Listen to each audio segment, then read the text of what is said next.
یہ سورہ مائدہ ہے اور آیت نمبر ہے 83 اور پارہ نمبر 7 کا آغاز ہے۔ اعوذ باللہ من الشیطان الرجیم، بسم اللہ الرحمن الرحیم۔ وَإِذَا سَمِعُوا مَا أُنزِلَ إِلَى الرَّسُولِ تَرَىٰ أَعْيُنَهُمْ تَفِيضُ مِنَ الدَّمْعِ مِمَّا عَرَفُوا مِنَ الْحَقِّ يَقُولُونَ رَبَّنَا آمَنَّا فَاكْتُبْنَا مَعَ الشَّاهِدِينَ۔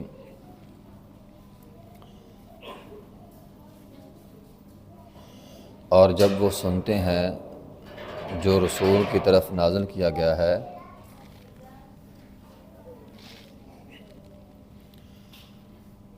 تو ترا اعینہم، تو دیکھتا ہے ان کی آنکھوں میں، تفیض من الدمع، بہہ رہے ہیں آنسو، مما عرفوا من الحق، جو انہوں نے حق کو پہچان لیا۔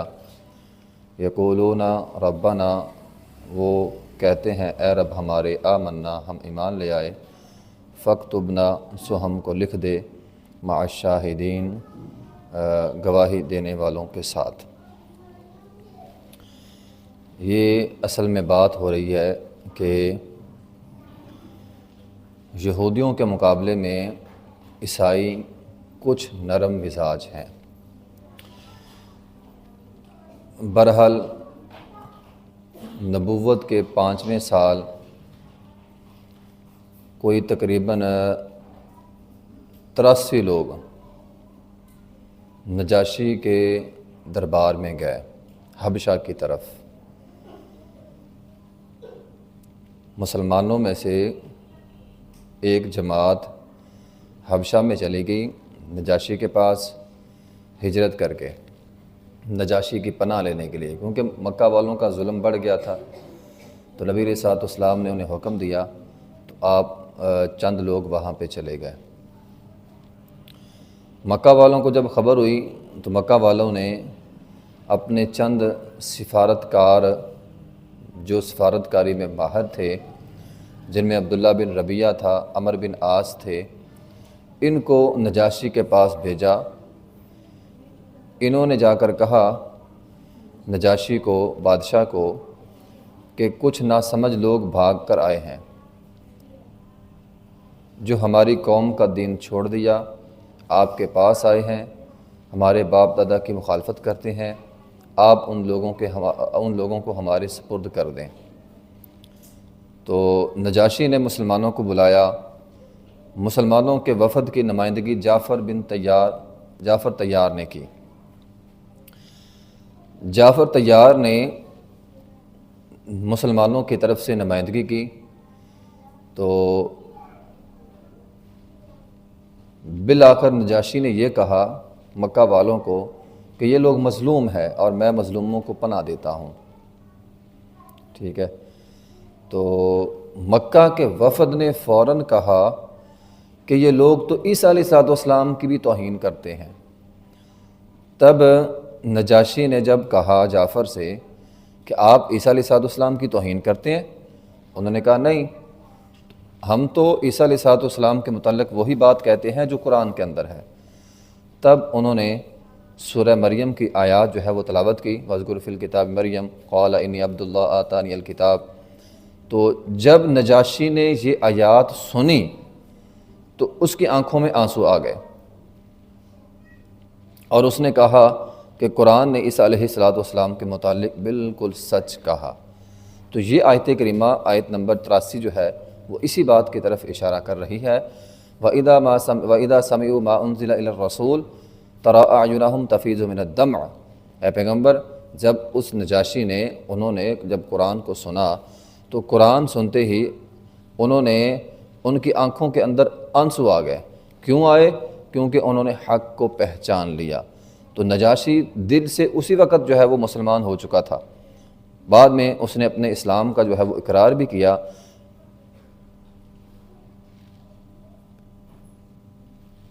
تو وَإِذَا سَمِعُوا مَا أُنزِلَ إِلَى الرَّسُولِ، تو خاص اشارہ اسی کی طرف ہے، باقی عام آیت بھی ہے، ہر کسی کی طرف جو بھی قرآن سنتا ہے قرآن یہ تاثیر رکھتی ہے کہ قرآن سن کر جب بندہ قرآن پہ غور کرتا ہے تو بندے کی آنکھوں سے جو ہے وہ آنسو بہہ پڑتے ہیں۔ اصل میں ہم لوگ غور نہیں کرتے قرآن پہ، ہم قرآن توجہ سے نہیں سنتے، غور و فکر نہیں کرتے، ورنہ اگر قرآن پہ ہم غور کریں تو یقیناً قرآن سن کر آنکھوں سے آنسو جو ہے وہ نکل آتے ہیں۔ ابن قیم رحمۃ اللہ علیہ کا ایک جملہ ہے، وہ بیان کرتے ہیں کہ جب بندہ دھیان سے توجہ کے ساتھ قرآن سنے تو انسان کی روح کا زنگ جو ہے وہ اتر جاتا ہے۔ جب روح کا زنگ اترتا ہے تو یقیناً آنسو جو ہے وہ نکل آتے ہیں۔ تو اسی طرح امام غزالی رحمۃ اللہ علیہ فرماتے ہیں قرآن سن کر رونا قرآن کے اثر کا پہلا درجہ ہے۔ مطلب کہ ہے آپ قرآن پڑھ رہے ہیں، قرآن سن رہے ہیں، قرآن سمجھ رہے ہیں، قرآن سمجھتے سمجھتے قرآن پڑھتے پڑھتے آپ کی آنکھوں سے آنسو آ گئے تو سمجھ لو اللہ نے آپ کو قبول کر لیا، قرآن کا اثر جو ہے وہ آپ پہ ہو رہا ہے اور اللہ تعالیٰ نے آپ کو جو ہے وہ قبول کر لیا۔ یہ ہمارے اسلاف ہیں، دیکھو نا وہ قرآن کیسے پڑھتے تھے، یہ ہمیں سوچنا چاہیے۔ سفیان ثوری رحمۃ اللہ علیہ کے بارے میں نے پڑھا کہ وہ یہ بیان کرتے تھے کہ میں قرآن اس طرح پڑھتا ہوں گویا قرآن میں اللہ مجھے مخاطب ہے، یعنی جب کسی جگہ جنت کا تذکرہ آتا تو میں یہ سمجھتا ہوں کہ اللہ مجھے کہہ رہے ہیں جنت میں چلے جاؤ، اور جب کہیں جہنم کا تذکرہ ہوتا تو اللہ مجھے کہہ رہے ہیں کہ جہنم سے پناہ مانگو، جب کہیں پل صراط کا تذکرہ ہے تو اللہ مجھے کہہ رہا ہے پل صراط سے گزرو، ٹھیک ہے۔ تو بندہ جب سوچتا ہے نا، دیکھیں آپ پل صراط کی آیات جو ہیں وہ پڑھیں، وَإِن مِّنكُمْ إِلَّا وَارِدُهَا كَانَ عَلَىٰ رَبِّكَ حَتْمًا مَّقْضِيًّا، اللہ قرآن میں فرماتے ہیں کہ میں ہر بندے کو جو ہے وہ پل صراط کے اوپر سے گزاروں گا۔ اب اگر ایک تو ہے یہ آیت ہم نے اس طرح پڑھ لی، ایک اس پہ غور کرنا ہے۔ غور کیا کرنا ہے کہ پل صراط ہے، بال سے باریک ہے، تلوار کی دھار سے جو ہے وہ تیز ہے، اور بندہ یہ سمجھ رہا ہے کہ میری باری آنے والی ہے اور مجھ سے پہلے لاکھوں لوگ اس پل سے کٹ کٹ کے جہنم کے اندر گر گئے، اب میری باری ہے، ٹھیک ہے، اب میں نے گزرنا ہے، اور میرے سامنے لوگ جتنے بھی گزر رہے ہیں وہ کٹ کے جہنم کے اندر گر رہے ہیں۔ تو بندہ پھر انسان کی آنکھوں سے آنسو آ جاتے ہیں کہ اللہ مجھے معاف کر دے، مجھے یہاں سے جو ہے وہ گزار۔ تو جب انسان اس ماحول کو سوچے گا تو پھر انسان کی آنکھوں سے جو ہے وہ آنسو آتے ہیں۔ تو سفیان ثوری رحمۃ اللہ علیہ فرماتے ہیں میں قرآن اس طرح پڑھتا ہوں گویا قرآن میں اللہ تعالیٰ مجھے خطاب فرما رہے ہیں۔ ابن جوزی رحمۃ اللہ علیہ فرماتے ہیں میں نے بہت سارے لوگوں کو دیکھا ہے کہ وہ قرآن پڑھتے ہیں ان پر قرآن کا اثر ہی نہیں ہوتا، اس کی وجہ یہ ہے کہ وہ غور نہیں کرتے۔ اگر ہم بھی ان لوگوں میں شامل ہیں تو ہمیں غور کرنا چاہیے کہ ہم قرآن سمجھ کے نہیں پڑھتے، ہم قرآن ایسے الفاظ جس طرح وہ مطلب ہے نا، کسی طوطے کو آپ الفاظ یاد کروا دیں تو وہ رٹا لگائی رکھتا ہے، ہمارے مسلمان اکثریت جو ہے وہ قرآن کا صرف رٹا لگاتے ہیں، قرآن جو ہے وہ سمجھ کر نہیں پڑھتے۔ قرآن انسان کو سمجھ کر غور و فکر کر کے پڑھنا چاہیے، اس سے انسان کا دل جو ہے وہ نرم ہوتا ہے اور اللہ کے ساتھ بندے کا تعلق جو ہے وہ مضبوط ہوتا ہے۔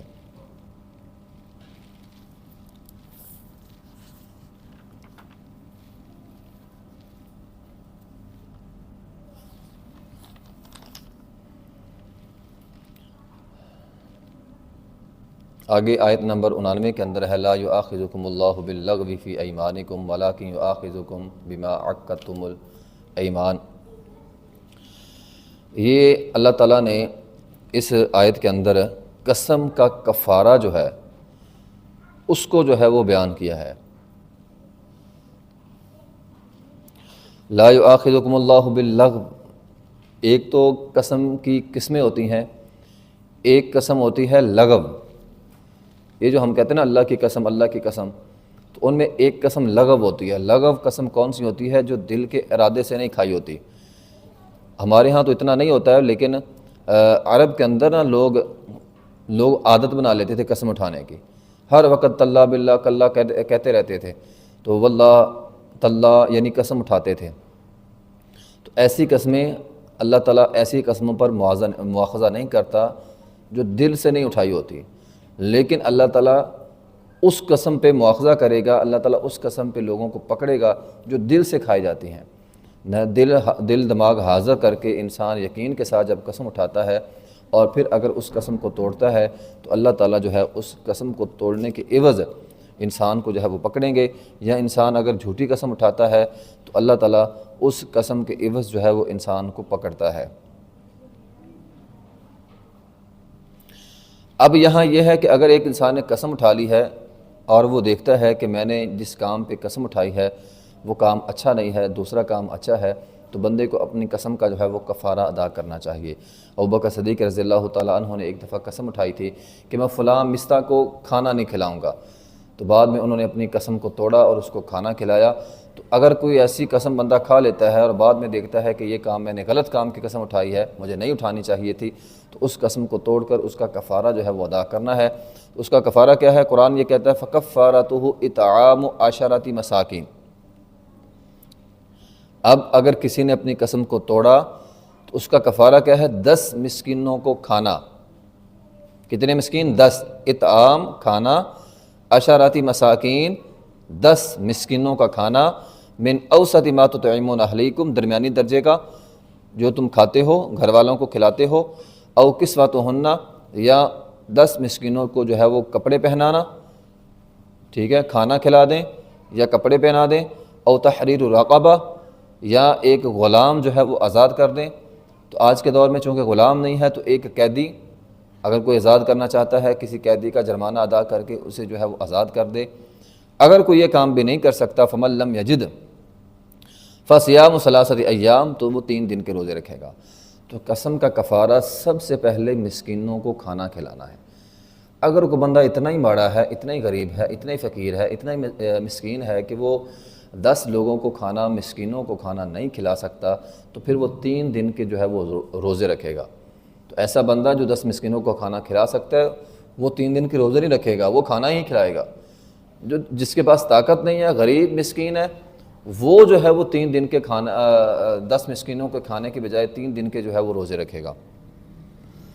تو یہ قسم کا کفارہ، ذالک کفارۃ ایمانکم اذا حلفتم، یہ تمہاری قسموں کا کفارہ ہے جب تم اپنی قسمیں جو ہے وہ اٹھا لو۔ تو جب انسان کوئی بھی قسم اٹھاتا ہے، اللہ کے نام کی قسم اٹھاتا ہے، بعد میں اسے توڑنا پڑ جائے تو وہ 10 مسکینوں کو جو ہے وہ کھانا کھلائے۔ اگر کوئی غریب مسکین ہے 10 مسکینوں کو کھانا نہیں کھلا سکتا تو پھر وہ کیا کرے گا؟ وہ 3 دن کے جو ہے وہ روزے رکھے گا۔ آگے آیت نمبر 90 کے اندر ہے یا ایھا الذین آمنوا انما الخمر والمیسر والانصاب والازلام رجس من عمل الشیطان فاجتنبوہ لعلکم تفلحون۔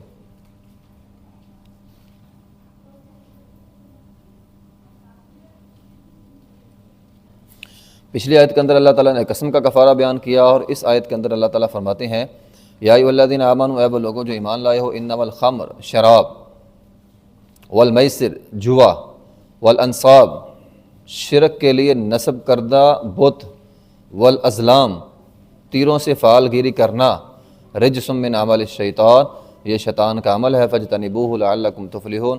تو یہ وہ آیت کریمہ ہے شراب اور جوے کے متعلق جس میں واضح حکم ہے کہ شراب حرام ہے۔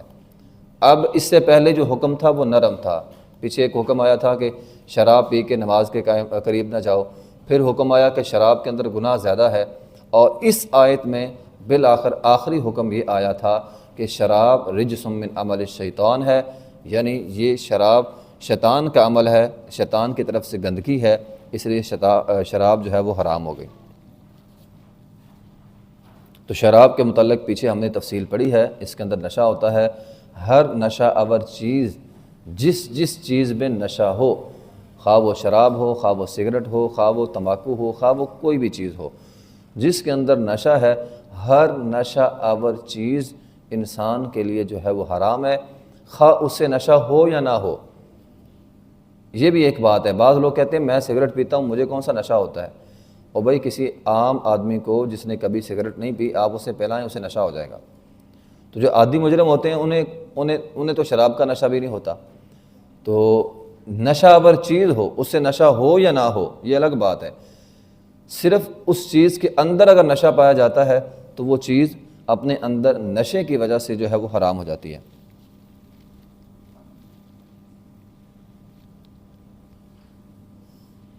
اس میں ایک فارمولہ یہ بھی ہوتا ہے، بعض لوگ تھوڑی پی لیتے ہیں، وہ یہ سمجھتے ہیں ایک آدھا گھونٹ پینے سے کچھ نہیں ہوتا۔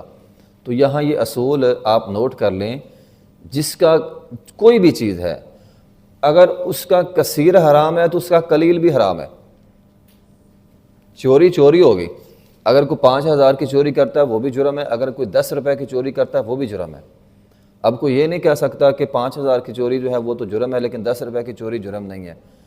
تو جس کا کثیر حرام اس کا قلیل بھی حرام۔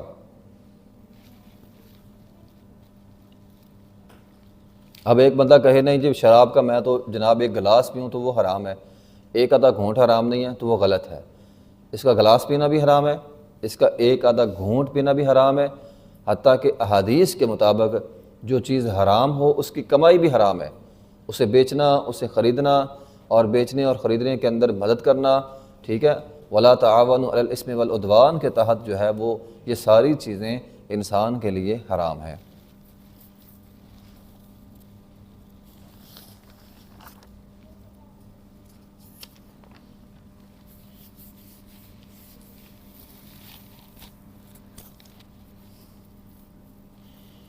اسی طرح شراب کے ساتھ ساتھ جوا ہے۔ آج کل بہت سارے کھیلوں کے اندر جوا ہوتا ہے، جس طرح میں نے پیچھے بھی تذکرہ کیا، گیم، آن لائن گیمیں ہیں، ان پر تو جو ہے وہ جوا لگتا ہے، تو یہ سارے جوے جو ہے وہ حرام ہے۔ والانصاب کہتے ہیں بت وغیرہ رکھ کر ان کے سامنے چڑھاوے چڑھانا، یہ بھی حرام ہے۔ والازلام، تیروں سے فال گیری کرنا، یہ میں نے پیچھے یہ بھی بتایا ہے کہ تیر ہوتے تھے، اس پر لکھا ہوتا تھا یہ کام کر لو، پھر ایک تیر ہوتا تھا اس پر لکھا ہوتا تھا یہ کام نہیں کرنا، ٹھیک ہے، تو ایک تیر خالی ہوتا تھا، تو وہ تیر کافی سارے اپنے جو ہے وہ ڈال لیتے تھے چیز میں، برتن وغیرہ میں یا کسی چیز میں، یا جو ترکش ہوتا تھا اس کے اندر، تو ایک تیر نکالتے تھے، اگر اس پر لکھا ہوتا تھا کام کرو تو وہ کام کر لیتے تھے، اگر لکھا ہوتا تھا کام نہ کرو تو وہ رک جاتے تھے، اگر لکھا ہوتا تھا کچھ بھی نہیں خالی تو پھر وہ اور تیر نکال لیتے تھے۔ اس کو فال گیری کہتے ہیں۔ ہمارے ہاں بھی کچھ ایسی چیزیں منحوس ہیں، مثال کے طور پر صبح صبح لائٹ بند ہو جائے تو ہم یہ کہتے ہیں اچھا آج تو صبح صبح لائٹ بند ہو گئی ہے تو آج دن جو ہے وہ خراب گزرے گا، تو ایسی ویسی کوئی بات نہیں ہوتی، ٹھیک ہے نا۔ ہمارے ہاں لوگ دکانوں پہ اکثر ایسا کہتے ہیں اگر کوئی صبح صبح ادھار لینا آ جائے اسے ادھار نہیں ملتا، کیوں نہیں ملتا؟ کہ اگر صبح صبح ادھار دیا تو سارا دن ادھار ہی ملے گا، لینا پڑے گا، دینا پڑے گا ہمیں، تو دکاندار صبح صبح ادھار نہیں دیتا، تو یہ چیزیں منحوس نہیں ہوتی، کوئی بھی چیز منحوس نہیں ہے، ٹھیک ہے۔ اگر کسی نے کسی کو ادھار نہیں دینا وہ اس کا اپنا مسئلہ ہے، وہ نہ دے، لیکن یہ جملے بولنا کہ صبح دیا تو سارا دن دینا پڑے گا، تو کوئی بھی چیز منحوس نہیں ہوتی۔ انما یرید الشیطان ان یوقع بینکم العداوۃ والبغضاء فی الخمر والمیسر ویصدکم عن ذکر اللہ وعن الصلاۃ فہل انتم منتہون۔ تو یہ آخری حکم ہے کہ اللہ تعالیٰ نے حکم دیا ہے کہ جو ہے وہ انما یرید الشیطان، شیطان یہ چاہتا ہے کہ ان یوقع بینکم العداوۃ والبغضاء، کہ وہ تمہارے اندر بغض اور عداوت کو جو ہے وہ ڈال دے، فی الخمر والمیسر، شراب اور جوے کے ذریعے۔ تو شراب کیا کرتی ہے؟ بغض ڈال دیتی ہے، عداوت ڈال دیتی ہے، نفرت ڈال دیتی ہے۔ اب ہوا کیا، میں ایک حدیث سناتا ہوں، حدیث نہیں بلکہ ایک چھوٹا سا واقعہ بھی ہے، حدیث کے اندر ہی ایک چھوٹا سا واقعہ ہے۔ حضرت علی رضی اللہ تعالیٰ عنہ جو تھے نا،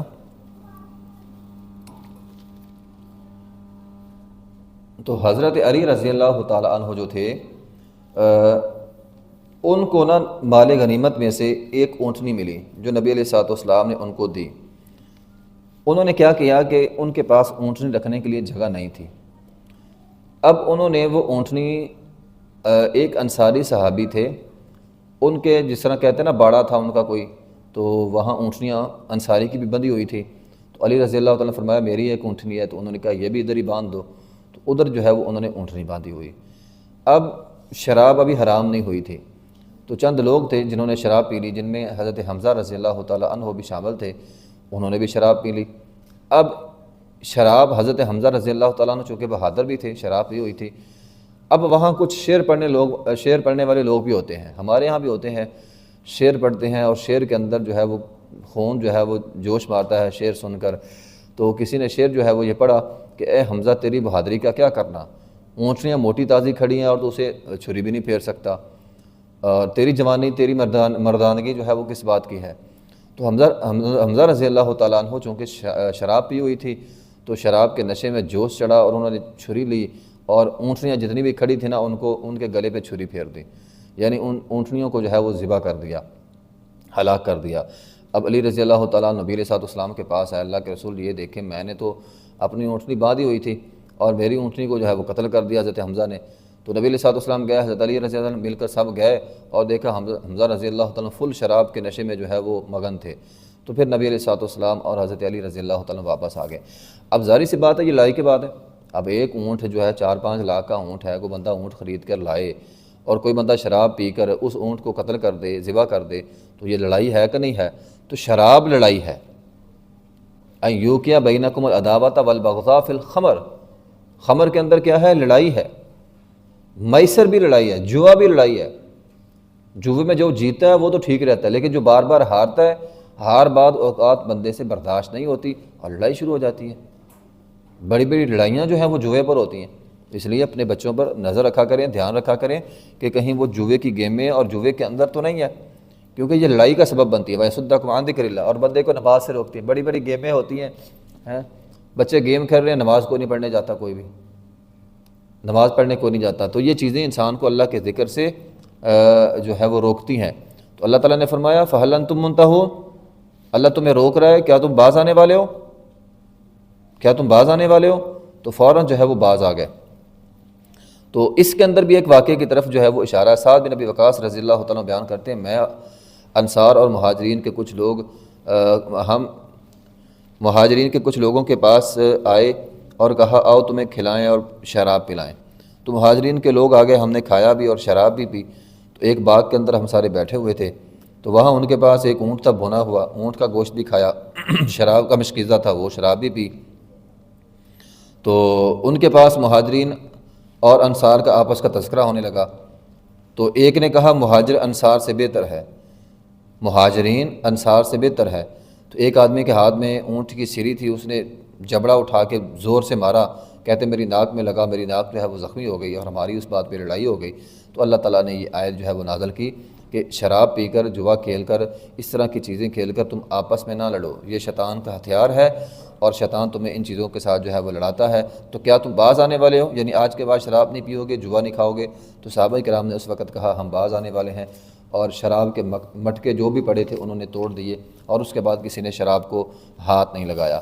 تو ہمیں بھی شراب اور جوے اور اس طرح کی چیزوں سے جو ہے وہ بچنا چاہیے۔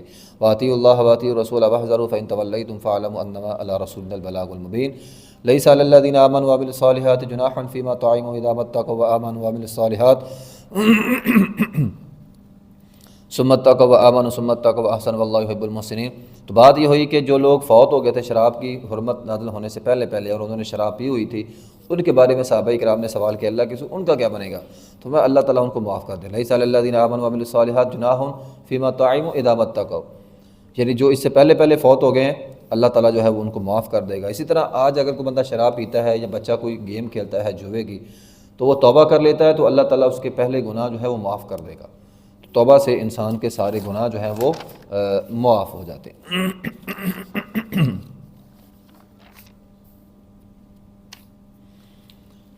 آگے آیت نمبر جو ہے وہ 96 کے اندر اللہ تعالیٰ فرماتے ہیں أُحِلَّ لَكُمْ صَيْدُ الْبَحْرِ وَطَعَامُهُ مَتَاعًا لَكُمْ وَلِلسَّيَّارَةِ وَحُرِّمَ عَلَيْكُمْ صَيْدُ الْبَرِّ مَا دُمْتُمْ حُرُمًا وَاتَّقُوا اللَّهَ الَّذِي إِلَيْهِ تُحْشَرُونَ۔ اس بات کو سمجھیں کہ اگر ایک انسان نے احرام جو ہے وہ باندھا ہوا ہو، احرام اس نے باندھا ہوا ہو، اس کے لیے پیچھے ہم نے یہ پڑھا ہے شکار کرنا حرام ہے۔ احرام پہننے والے کے لیے شکار کرنا حرام ہے۔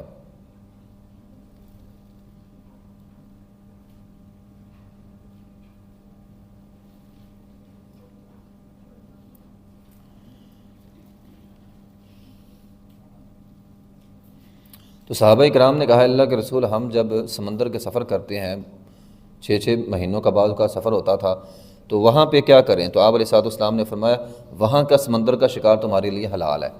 تو احرام کی حالت میں اگر انسان بحری سفر کر رہا ہے تو مچھلیاں وغیرہ آ جائیں تو ان کو پکڑ کر جو ہے وہ کھا سکتا ہے، ٹھیک ہے۔ وحرم علیکم صید البر، تو خشکی کا شکار جو ہے وہ حرام ہے۔ ما دمتم حرما، جب تک تم احرام کے اندر ہو، احرام پہنا ہوا ہے تو کوئی بھی آدمی جو ہے وہ شکار نہیں کر سکتا۔ ہاں البتہ سمندر کا سفر ہے تو وہاں پہ مچھلیاں وغیرہ بندہ پکڑ کے ان کو جو ہے وہ کھا سکتا ہے۔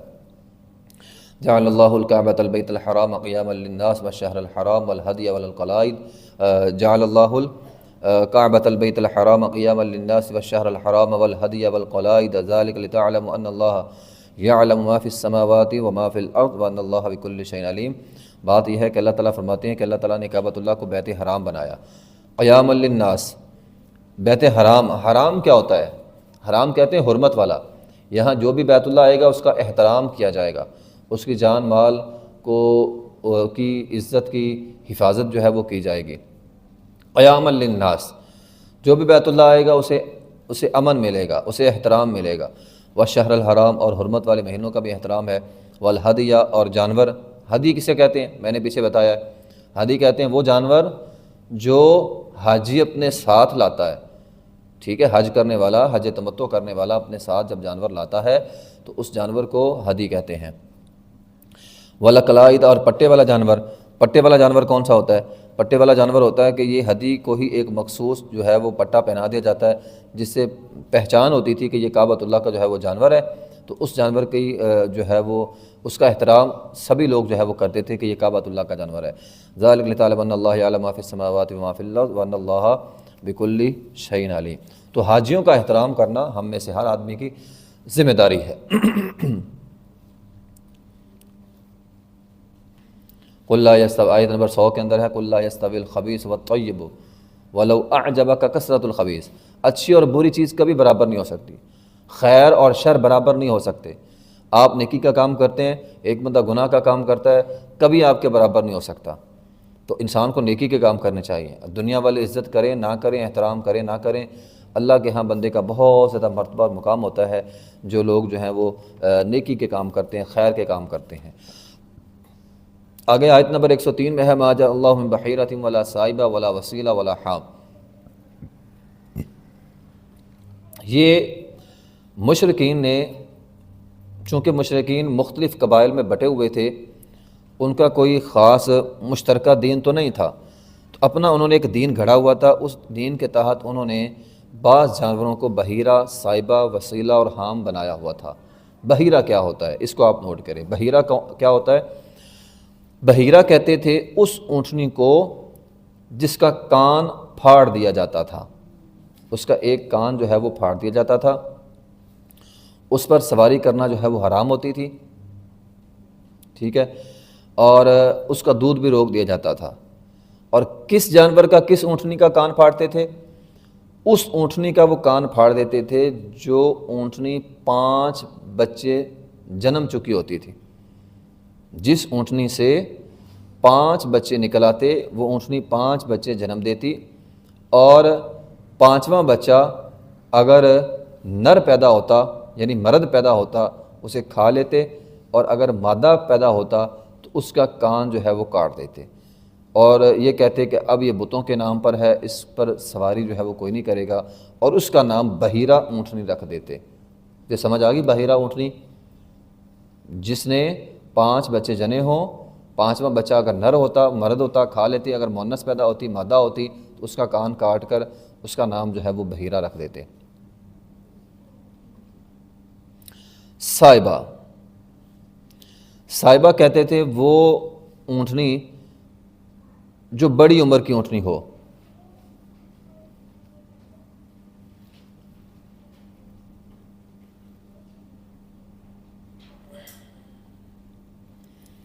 اس کو جس کی عمر زیادہ ہو جاتی تھی، تھوڑی سی بوڑھی ہو جاتی تھی، اس کو اپنے بتوں کے نام پہ چھوڑ دیتے تھے اور کہتے تھے اس پر اب کوئی سواری جو ہے وہ نہیں کرے گا، اس کو صائبہ کا نام جو ہے وہ دیتے تھے، اس پر وزن نہیں لاتے تھے، کوئی مشقت کا کام اس سے نہیں لیتے تھے۔ وسیلہ، وسیلہ اس اونٹنی کو کہتے تھے جو پہلی دفعہ مادہ بچے جنتی، پھر دوسری مرتبہ مادہ بچہ جنتی، یعنی جو یکے بعد دیگرے، وہ اونٹنی جو یکے بعد دیگرے 2 مادہ بچے جنتی، ٹھیک ہے، درمیان میں کوئی نر بچہ پیدا نہ ہوتا، اس اونٹنی کو وسیلہ کہتے تھے۔ جانوروں کے اندر، یہ انسانوں کے اندر اگر بچی پیدا ہو جائے تو انسان پریشان ہو جاتے ہیں، لیکن جانوروں میں اگر نر اونٹ پیدا ہو جائے، نر بچہ پیدا ہو جائے تو یہ لوگ پریشان ہو جاتے ہیں۔ یہ انسانوں سے مرد لڑکا اور جانوروں سے لڑکی کو پسند کرتے ہیں۔ تو اللہ تعالیٰ نے فرمایا کہ انہوں نے کیا کیا ہوا تھا کہ اگر ایک اونٹنی 2 مادہ بچے یعنی مؤنث بچے جو ہے وہ جب جنتی لگاتار، 1 سال بھی، دوسرے سال بھی، تو اس اونٹنی کا نام یہ وسیلہ رکھ دیتے تھے اور اس پر بھی سواری وغیرہ جو ہے وہ نہیں کرتے تھے۔ حام، حام کسے کہتے تھے؟ حام کہتے تھے وہ نر اونٹ، وہ مرد اونٹ جس کی پشت سے 10 بچے پیدا ہو جائیں، ٹھیک ہے، وہ مادہ نر اونٹ جس کی پشت سے، جس کی جفتی سے 10 بچے پیدا ہو جاتے، اس اونٹ کو بھی بتوں کے نام پر جو ہے وہ آزاد چھوڑ دیتے۔ تو یہ حام ہے۔ نبی علیہ الصلوۃ والسلام نے فرمایا کہ میں نے عمر بن عامر کو جہنم میں دیکھا، وہ اپنی انتڑیاں آگ میں کھینچ رہا تھا، اور فرمائیے وہ پہلا شخص تھا جس نے سائبہ اونٹنی چھوڑنے کا رواج، رسم جو ہے وہ نکالی تھی۔ تو یہ ایک گناہ کا کام ہے کہ اس طرح جانوروں کو جو ہے وہ بتوں کے نام پر جو ہے وہ چھوڑ دیا جائے۔ بہرحال ہمارے معاشرے میں بھی ایسی بہت ساری بدعات جو ہے وہ رائج ہو چکی ہیں، ٹھیک ہے نا۔ تو شرک پہ مبنی یا قبروں پہ مبنی جانوروں کو چھوڑ دینا، یا اس طرح کی اور جو ہے وہ چیزیں، ایسی بدعات اور رسم و رواجوں سے انسان کو جو ہے وہ بچنا چاہیے۔ کل بدعت ضلالہ، یہ بدعت گمراہی ہوتی ہے، اور گمراہی انسان کو جو ہے وہ جہنم کے اندر لے جاتی ہے۔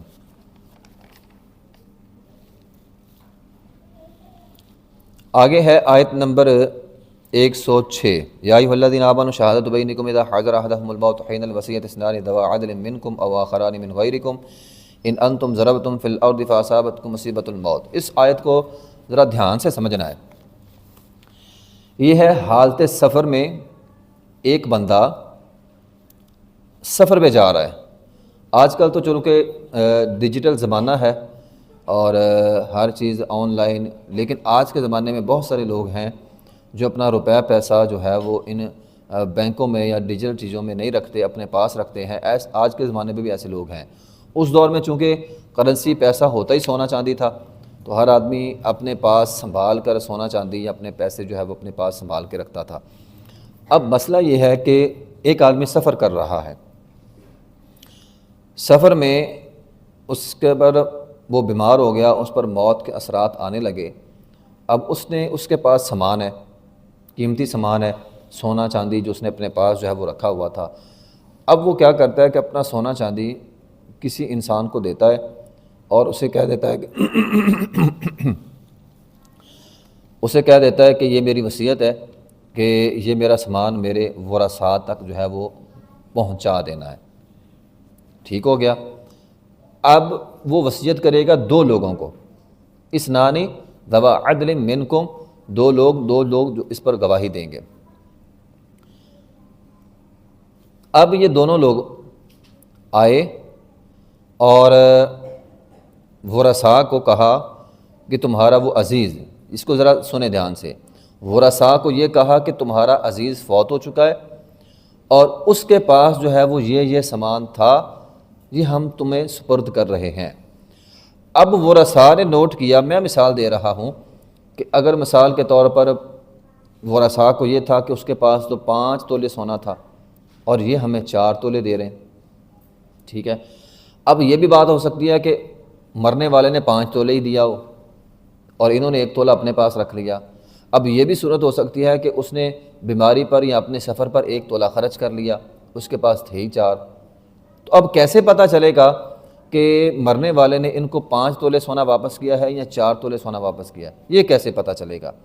تو قرآن یہ کہتا ہے تحبسونہما من بعد الصلاۃ، تم ان کو پکڑ کر مسجد میں لے جاؤ، نماز تک رکے رہو، نماز پڑھیں، نماز کے بعد مسجد کے اندر فیقسمان باللہ، تم نے ان سے قسمیں لینی ہے، ان ارتبتم لا نشتری بھی لا یشتری بھی ثمنا، تم نے ان سے جو ہے وہ قسمیں لینی ہے کہ تم اللہ کی قسم اٹھا کے کہو کہ ہم نے اس چیز کے اندر ذرہ برابر بھی خیانت نہیں کی۔ اگر تمہیں شک ہے کسی پہ، ان ارتبتم کا معنی ہوتا ہے شک ہے، اگر تمہیں اس بات کا خدشہ ہو کہ انہوں نے 1 تولہ جو ہے وہ اپنے پاس رکھ لیا ہے یا تھوڑا سا سامان چرا لیا ہے، چھپا لیا ہے، امانت میں خیانت کی ہے، تو تم ان کو مسجد نماز تک روک سکتے ہو اور نماز کے بعد جو ہے وہ ان پر گواہی دو گے، ان سے گواہی لوگے، ان سے قسمیں لوگے۔ اب اس سے آگے بات سمجھیں۔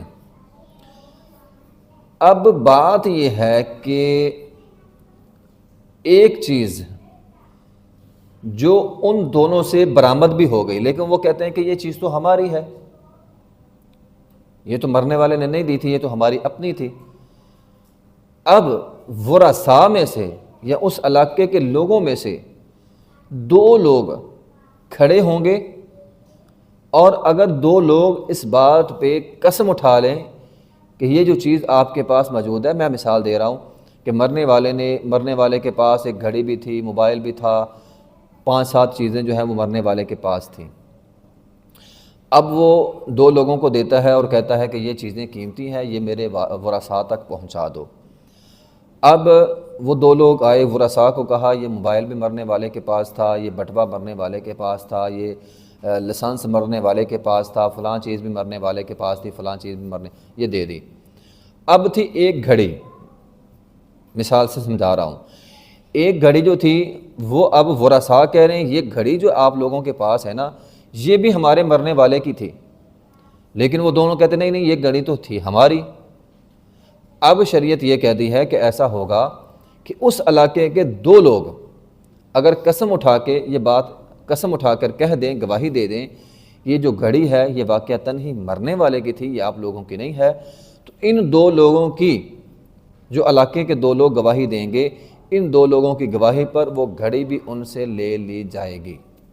سمجھ آ گئی؟ تو یہ گھڑی بھی ان سے لے لی جائے گی، یہ بات ہے۔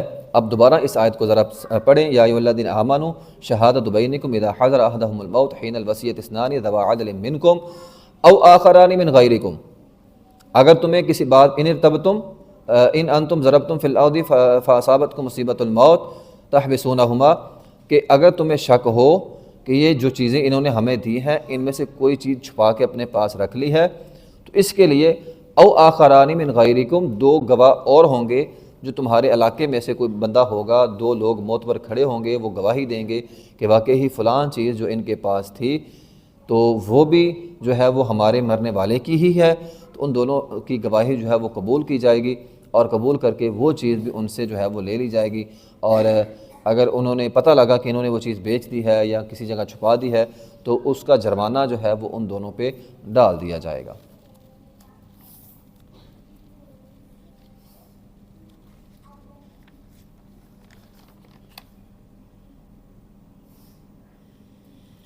تو اگلی آیت کے اندر بھی یہی بات ہے جو میں نے سمجھائی ہے، فَإِنْ أُصِرَ عَلَىٰ أَنَّهُمَا اسْتَحَقَّا إِثْمًا أَوْ آخَرَانِ يَقُومَانِ مَقَامَهُمَا مِنَ الَّذِينَ اسْتَحَقَّ عَلَيْهِمُ الْأَوْلَيَانِ فَيُقْسِمَانِ بِاللَّهِ لَشَهَادَتُنَا أَحَقُّ مِنْ شَهَادَتِهِمَا وَمَا اعْتَدَيْنَا إِنَّا إِذًا لَّمِنَ الظَّالِمِينَ۔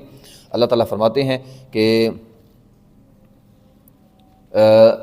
وہی بات کہ اگر تمہیں کسی بات پہ شک ہے کہ ہماری جو چیز ہے وہ ہمیں ساری واپس نہیں ملی، کچھ چیزیں جو ہے وہ چھپا لی گئی ہیں، تو دو لوگ جو ہیں وہ اور جو ہے وہ گواہی دیں گے، تو دو اور لوگوں کی گواہی ان چیز واپس کرنے والے جو امانت واپس کر رہے ہیں ان کی گواہی پر ان کی گواہی کو معتبر سمجھا جائے گا۔ اب دیکھیں نا، جو امانت واپس کر رہے ہیں وہ بھی اللہ کے نام کی قسم اٹھا رہے ہیں، اللہ کی قسم ہم نے امانت میں خیانت نہیں کی۔ اب دو محلے والے اور قسمیں اٹھا رہے ہیں کہ اللہ کی قسم انہوں نے خیانت کی ہے، تو اب کسی قسمیں معتبر ہوں گی؟ تو قرآن یہ کہتا ہے جو دو محلے والے ہیں، جو اضافی دو لوگ گواہی دے رہے ہیں نا، ان دونوں کی قسمیں جو ہیں وہ معتبر سمجھی جائیں گی، اور ان سے مال جو ہے وہ وصول کیا جائے گا۔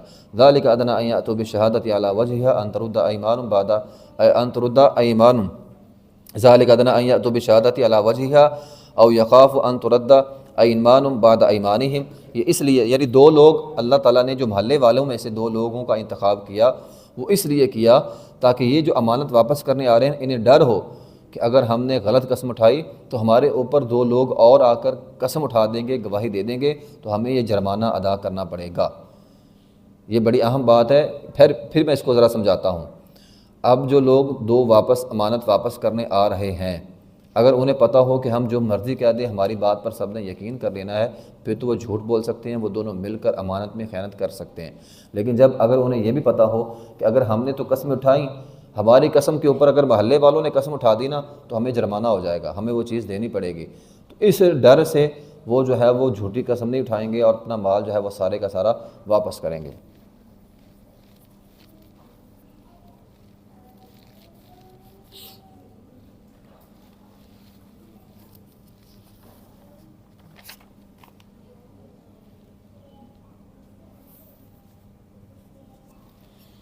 آگے آیت نمبر جو ہے وہ 110 میں ہے، اذ قال اللہ یا عیسیٰ ابن مریم اذکر نعمتی علیک وعلی والدتک اذ ایدتک بروح القدس تکلم الناس فی المہد وکہلا واذ علمتک الکتاب والحکمۃ والتوراۃ والانجیل واذ تخلق من الطین کہیئۃ الطیر باذنی فتنفخ فیہا فتکون طیرا باذنی وتبرئ الاکمہ والابرص باذنی، ٹھیک ہے، تو وَإِذْ تُخْرِجُ الْمَوْتَى بِإِذْنِي وَإِذْ كَفَفْتُ بَنِي إِسْرَائِيلَ عَنْكَ إِذْ جِئْتَهُمْ بِالْبَيِّنَاتِ فَقَالَ الَّذِينَ كَفَرُوا مِنْهُمْ إِنْ هَذَا إِلَّا سِحْرٌ مُبِينٌ۔ اس آیت کے اندر موسیٰ علیہ السلام کے معجزات جو ہیں وہ بیان ہوئے ہیں، ٹھیک ہے، تو موسیٰ علیہ السلام کا معجزہ کیا کیا ہے اب نوٹ کرتے جائیں۔ اذ ایدتک بروح القدس، ٹھیک ہے، جبرائیل نے مدد کی، کب مدد کی تھی؟ ان کی پیدائش کے وقت، ٹھیک ہے، یہ بغیر باپ کے پیدا ہوئے، یہ بھی ایک معجزہ ہے۔ تو کلم الناس فی المہد وکہلا، ان کا یہ بھی ایک معجزہ ہے کہ انہوں نے کیا کیا کہ جبرائیل آئے اور بچپن میں ماں کی گود میں دودھ پیتا بچہ، ماں کی گود میں جو دودھ پیتا بچہ ہے وہ کلام کر رہا ہے، تو یہ بھی ان کا ایک معجزہ تھا۔ اسی طرح ادھیڑ عمر میں بھی یہ کلام کریں گے، جب واپس دنیا میں آئیں گے اس وقت بھی۔ وَإِذْ عَلَّمْتُكَ الْكِتَابَ وَالْحِکْمَةَ، اور ان کا معجزہ یہ بھی ہے اللہ تعالیٰ نے ان کو کتاب دی۔ عیسیٰ علیہ السلام کو کون سی کتاب ملی تھی بھلا؟ انجیل، والحکمہ والتورات، اور اللہ تعالیٰ نے ان کو حکمت بھی عطا کی، تورات بھی اور انجیل بھی، یعنی تورات کا علم بھی تھا ان کے پاس اور انجیل ان کی اپنی کتاب تھی۔ وَإِذْ تَخْلُقُ مِنَ الطِّينِ كَهَيْئَةِ الطَّيْرِ بِإِذْنِهِ۔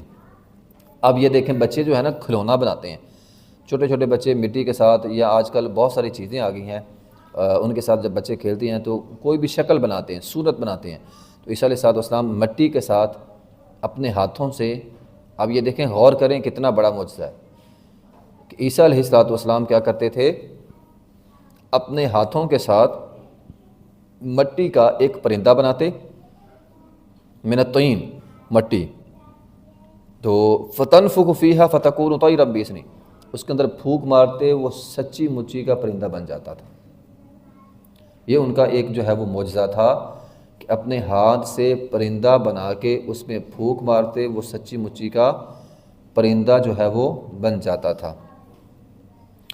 وَتُبْرِئُ الْأَكْمَحَ وَالْأَبْرَصَ، اور جو ہے وہ میں نے پیچھے بھی بتایا ہے کہ ان کو مسیح اسی لیے کہا جاتا ہے کہ ان کے ہاتھ میں اللہ تعالیٰ نے شفا رکھی تھی۔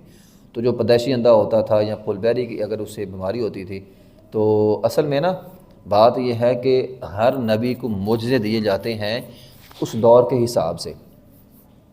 نبی علیہ السلام کو کون سا معجزہ ملا تھا؟ قرآن۔ کیوں ملا بھلا قرآن؟ اس لیے کہ آپ کا زمانہ شاعرانہ زمانہ تھا، بڑے بڑے شاعر تھے، بڑے بڑے جو ہے نا وہ حیرت انگیز شعر پڑھا کرتے تھے، لاکھوں شعر ان کو یاد تھے، تو اللہ نے شعروں کے مقابلے میں کون سا معجزہ دیا؟ قرآن۔ موسیٰ علیہ السلام کے زمانے میں کیا ہوتا تھا؟ جادو عروج پہ تھا، تو اللہ تعالیٰ نے کیا معجزہ دیا بھلا؟ ان کی لاٹھی جو ہاتھ میں تھی وہ سانپ بن جاتی تھی۔ تو اللہ تعالیٰ معجزے دیتا ہے اس دور کے حساب سے۔ عیسیٰ علیہ السلام کے زمانے میں جو دور تھا نا، اس دور میں بڑے بڑے حکیم تھے، بڑے بڑے دنا لوگ، لیکن پھول بیری کا علاج کوئی نہیں تھا، پیدائشی اندھے کا علاج کوئی نہیں تھا، تو اللہ تعالیٰ نے ان کو پیدائشی اندھے کو شفا دینے کی صلاحیت رکھی تھی اور پھول بیری کو شفا دینے کی جو ہے وہ صلاحیت رکھی تھی، تو وہ ہاتھ پھیرتے تھے کسی پیدائشی اندھے پر، یا جس کو جو ہے وہ برس کی بیماری ہوتی تھی تو وہ جو ہے وہ ٹھیک ہو جاتا تھا۔ بس تخرج الموتى باذنہ، مردوں کو زندہ، مردے کے اوپر ہاتھ پھیرتے تھے وہ زندہ ہو جاتا تھا۔ تو یہ اللہ تعالیٰ نے ان کے جو ہے وہ معجزات تھے۔ تو ان کے معجزات کیا ہوئے؟ ان کی پیدائش، ان کا نمبر 2 بچپن میں بولنا، نمبر 3 تورات ملنا، نمبر 4 پرندے مٹی سے بنا کر اس کے اندر جان ڈالنا، نمبر 5 جو ہے وہ پیدائشی اندھے کو ٹھیک کرنا، اسی طرح آگے کیا ہے اگلا نمبر؟ برس کی بیماری والے کو ٹھیک کرنا، ٹھیک ہے، وَتُبْرِئُ الْأَكْمَحَ وَالْأَبْرَصَ، اور آخر میں کیا ہے؟ مردوں کو زندہ کرنا۔ آگے ایک آیت نمبر 112 کے اندر ہے وَإِذْ قَالَ الْحَوَارِيُّونَ يَا عِيسَى ابْنَ مَرْيَمَ هَلْ يَسْتَطِيعُ رَبُّكَ أَن يُنَزِّلَ عَلَيْنَا مَائِدَةً مِّنَ السَّمَاءِ۔ تو یہ ایک، ویسے تو اس کے بارے میں مفسرین نے بہت ساری باتیں لکھی ہیں، لیکن جو حقیقت بات ہے وہ یہی ہے کہ حواریوں نے عیسیٰ علیہ السلام سے یہ کہا تھا کہ ہمارے دل کے اطمینان کے لیے آپ دعا کریں آسمان سے ایک بڑا تھال آئے جس کے اوپر جو ہے وہ کھانا ہو۔ تو انہوں نے کھانا مانگا تو عیسیٰ علیہ السلام نے دعا کی۔ اب دیکھیں نا، ایک پیغمبر جو مردوں کو زندہ کر رہا ہے، ہاتھوں سے پرندے بنا کر اس میں پھونک ڈال کر انہیں زندہ کر رہا ہے، کیا وہ کھانا نہیں لا سکتا آسمان سے؟ تو لا سکتا تھا، لیکن نہیں لا سکے۔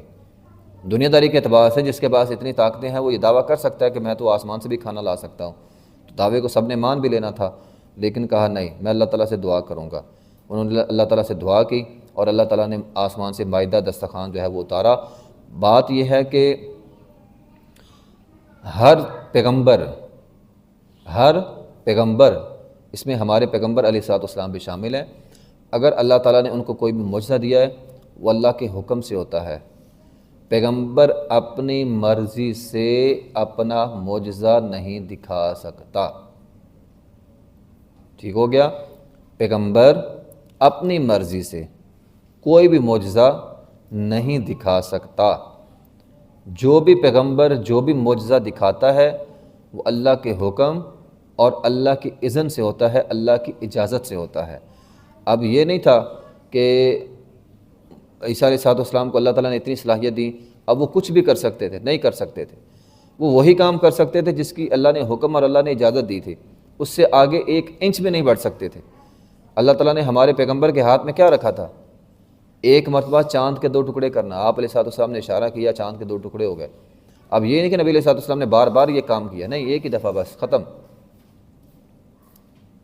اس کے بعد جو ہے وہ کبھی دوبارہ آپ نے ایسا نہیں کیا۔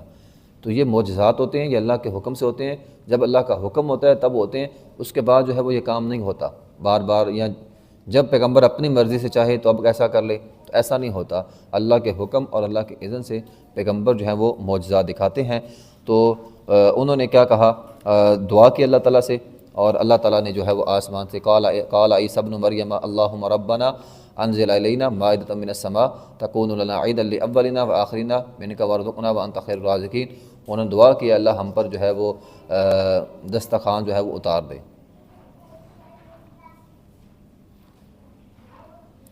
اللہ تعالیٰ نے فرمایا قال اللہ انی منزل علیکم فمن یکفر بعد منکم فانی اعذبہ عذابا لا اعذب احدا من العالمین۔ تو یہ اصول میں بیان کر چکا ہوں کہ اگر کوئی بھی قوم اپنے پیغمبر سے معجزے کا مطالبہ کرتی ہے تو قوم کے مطابق اگر معجزہ آ جائے اور وہ ایمان نہ لائیں تو وہ ساری کی ساری قوم 3 دن کے اندر جو ہے وہ تباہ کر دی جاتی ہے، ٹھیک ہے؟ تو یہاں قرآن کے اندر اللہ تعالیٰ نے اس بات کی وضاحت نہیں فرمائی کہ ان پر وہ دسترخوان آیا تھا یا نہیں آیا تھا۔ مفسرین نے بہت ساری باتیں لکھی ہیں، لیکن حقیقت یہی ہے کہ اگر قرآن اس بارے میں خاموش ہے تو ہمیں بھی خاموش رہنا چاہیے۔ بس دسترخوان کا مطالبہ ہوا تھا، عیسیٰ علیہ السلام کی دعا ہوئی تھی، اور آگے سے ڈانٹ ایک آئی کہ اگر تیری قوم نے ایمان نہیں لایا تو ہم اس کو تباہ بھی کر دیں گے۔ تو اس پر بات جو ہے وہ ان کی ختم ہو گئی۔ نبی علیہ السلام سے بہت سارے معجزات کا جو ہے وہ مطالبہ کیا جاتا تھا، تو جبرائیل آ کر کہتے تھے کہ اللہ کے رسول، اللہ آپ کو اختیار دیتا ہے۔ اب انہوں نے کہا تھا نا صفا پہاڑی سونے کی بن جائے، تو جبرائیل نے آ کر کہا اللہ کے رسول یہ صفا پہاڑی ساری سونے کی بن جائے گی، ساری سونے کی بن جائے گی، لیکن اگر اس کے بعد یہ لوگ ایمان نہیں لائے تو یہ سارے کے سارے تباہ کر دیے جائیں گے۔ جب صحابہ کرام نبی علیہ السلام کو کہتے تھے اللہ کے رسول ہم اتنی مارے کیوں کھاتے ہیں، آپ کی ایک دعا ہونی ہے ہمارے سارے کام ہو جانے، آپ صفا پہاڑی سونے کی بنا دیں، ان کو یقین آ جائے گا۔ نبی علیہ السلام نے فرمایا نہیں، یقین ان کو آ جائے گا لیکن انہوں نے مجھ پر ایمان نہیں لانا، تو یہ لوگ ایمان نہیں لائیں گے تو سارے تباہ ہو جائیں گے۔ تو طائف کے لوگوں نے جب نبی علیہ السلام کو پتھر مارے تھے، جبرائیل اس وقت بھی آئے تھے، آپ اشارہ کریں ہم یہ پہاڑوں کے اندر بستی ساری تباہ کر دیں گے، تو آپ علیہ السلام نے فرمایا تھا نہیں، میں یہ دعا نہیں کروں گا، اللہم اہد قومی فانہم لا یعلمون، میں ان کے لیے ہدایت کی دعا کروں گا۔ اور نبی علیہ السلام نے ان کے لیے ہدایت کی دعا کی، اور یہی وہ لوگ تھے جن کے اندر ایک آدمی تھا جس کا نام محمد بن قاسم تھا، جو ہمارے مسلمان ہونے کا سبب بنا۔ بر صغیر کے اندر اسلام کون لے کر آیا تھا؟ محمد بن قاسم۔ یہ محمد بن قاسم اسی طائف کی بستی میں سے تھا، اگر وہ بستی اس وقت تباہ ہو جاتی تو محمد بن قاسم جیسا لیڈر پیدا نہ ہوتا۔ تو یہ نبی علیہ السلام نے بھی ایسی دعائیں جو ہیں وہ نہیں کی۔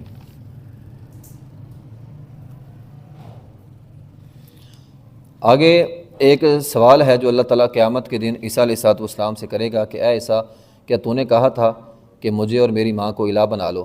تو عیسیٰ علیہ السلام کہیں گے قال سبحانک ما یکون لی ان اقول ما لیس لی بحق، اے اللہ میں تو ایسا نہیں کہہ سکتا، تو جانتا ہے، تو میں نے ایسی کوئی بات نہیں کہی۔ تو یقین اللہ عیسیٰ علیہ السلام نے ایسی کوئی بات نہیں کہی کہ مجھے الہ بناؤ یا میری ماں کو الہ بناؤ۔ یہ عیسائیوں نے خود اپنی طرف سے عیسیٰ علیہ السلام اور عیسیٰ علیہ السلام کی والدہ کو جو ہے وہ الہ بنایا ہوا تھا۔ تو عیسیٰ علیہ السلام نے فرمایا ما قلت لهم الا ما امرتنی به ان اعبدوا اللہ ربی وربکم، میں نے تو ان کو کہا تھا اللہ کی خالص عبادت کرو، جو میرا بھی رب ہے جو تمہارا بھی رب ہے۔ اور انہوں نے آگے کہا کہ وَكُنْتُ عَلَيْهِمْ شَهِيدًا مَا دُمْتُ فِيهِمْ فَلَمَّا تَوَفَّيْتَنِي كُنْتَ أَنْتَ الرَّقِيبَ عَلَيْهِمْ وَأَنْتَ عَلَىٰ كُلِّ شَيْءٍ شَهِيدٌ، کہ اللہ جب میں ان میں تھا یہ ٹھیک رہے، میرے بعد انہوں نے کیا کیا مجھے نہیں پتہ۔ نبی علیہ السلام کے ساتھ بھی ایسا ہی ہوگا، کل قیامت کا دن ہوگا، کچھ لوگ آئیں گے اور وہ نبی علیہ السلام کہیں گے یہ میری امت کے لوگ ہیں، آپ ان کو حوض کوثر سے پانی دیں گے، لیکن جبرائیل فرشتے جو ہیں وہ آپ میں اور ان لوگوں کے درمیان ایک دیوار کھڑی کر دیں گے، اور آپ کو کہا جائے گا کہ یہ وہ لوگ ہیں جنہوں نے آپ کے بعد بدعت جو ہے وہ ایجاد کی تھی۔ آپ نہیں جانتے انہوں نے آپ کے بعد دین کے ساتھ کیا کیا کھلواڑ کیا، تو انہوں نے آپ کے بعد جو ہے وہ بدعت جاری کی تھی۔ تو نبی علیہ السلام سے کہا جائے گا کہ یہ آپ سے اب دور ہیں، آپ ان کو پانی نہیں پلا سکتے۔ تو جنہوں نے عیسیٰ علیہ السلام کے بعد عیسیٰ علیہ السلام کو اللہ کا بیٹا کہا وہ بھی تباہ ہو جائیں گے، اور نبی علیہ السلام کی وصال کے بعد جو دین سے پھر گئے، جنہوں نے بدعات ایجاد کی، وہ بھی جو ہے وہ تباہ و برباد ہو جائیں گے۔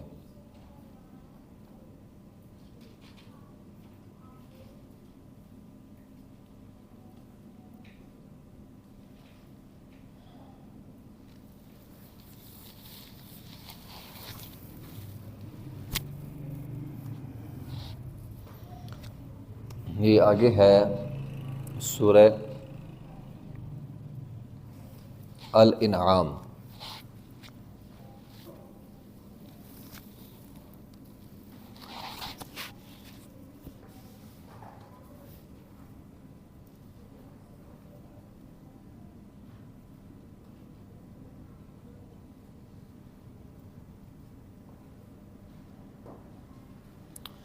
یہ سورۃ الانعام ہے، یہ مکی صورت ہے، اور مکی صورت کے حوالے سے میں نے آپ لوگوں کو بتایا ہوا ہے، اس میں احکامات کم ہوتے ہیں توحید پر اور قیامت کے حوالے سے، یا سابقہ انبیاء کے قصے یا اس طرح کی جو ہے نا وہ باتیں وہ زیادہ ہوتی ہیں۔ ان صورتوں میں احکامات جو ہیں وہ کم ہوتے ہیں۔ تو سورۃ الانعام یہ مکی صورت ہے، اور مکی صورتوں کے موضوعات قیامت کے حوالے سے، توحید کے حوالے سے، حشر نشر کے حوالے سے، یا سابقہ انبیاء کے قصوں کے حوالے سے جو ہے وہ موضوعات ان کے ہوتے ہیں۔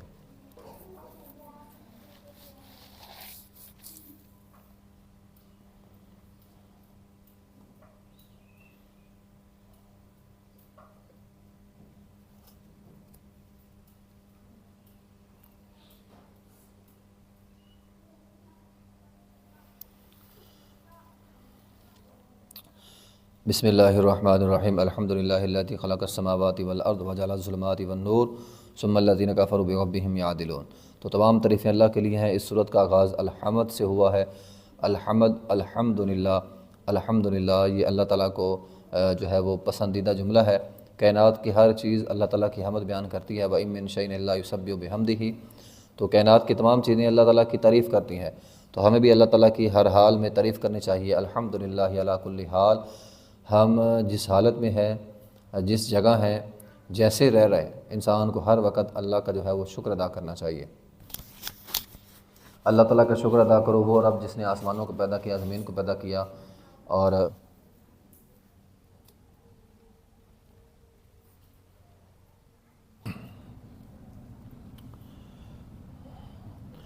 الحمدللہ الذی خلق السماوات والارض وجعل الظلمات والنور ثم الذین کفروا بربہم یعدلون۔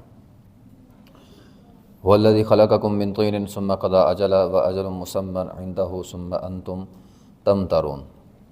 اللہ وہ ذات ہے جس نے تم کو پیدا کیا مٹی سے۔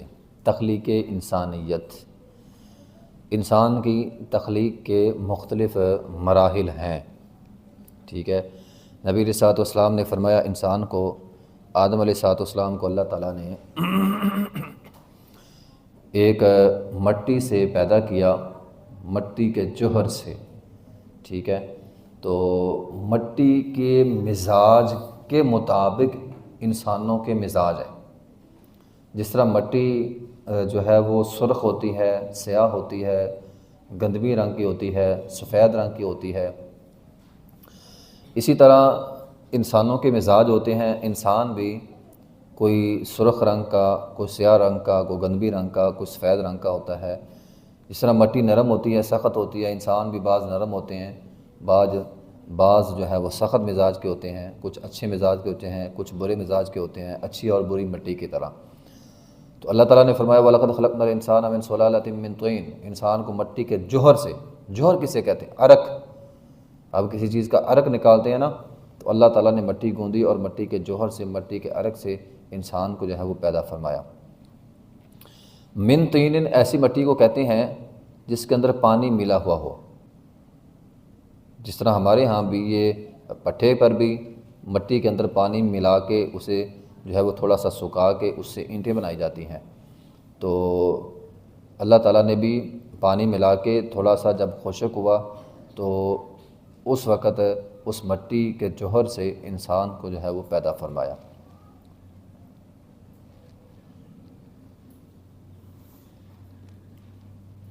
تو اللہ تعالیٰ نے عیسیٰ علیہ السلام کے متعلق بھی یہی فرمایا ان مثل عیسیٰ عند اللہ کمثل آدم خلقہ من تراب، ٹھیک ہے۔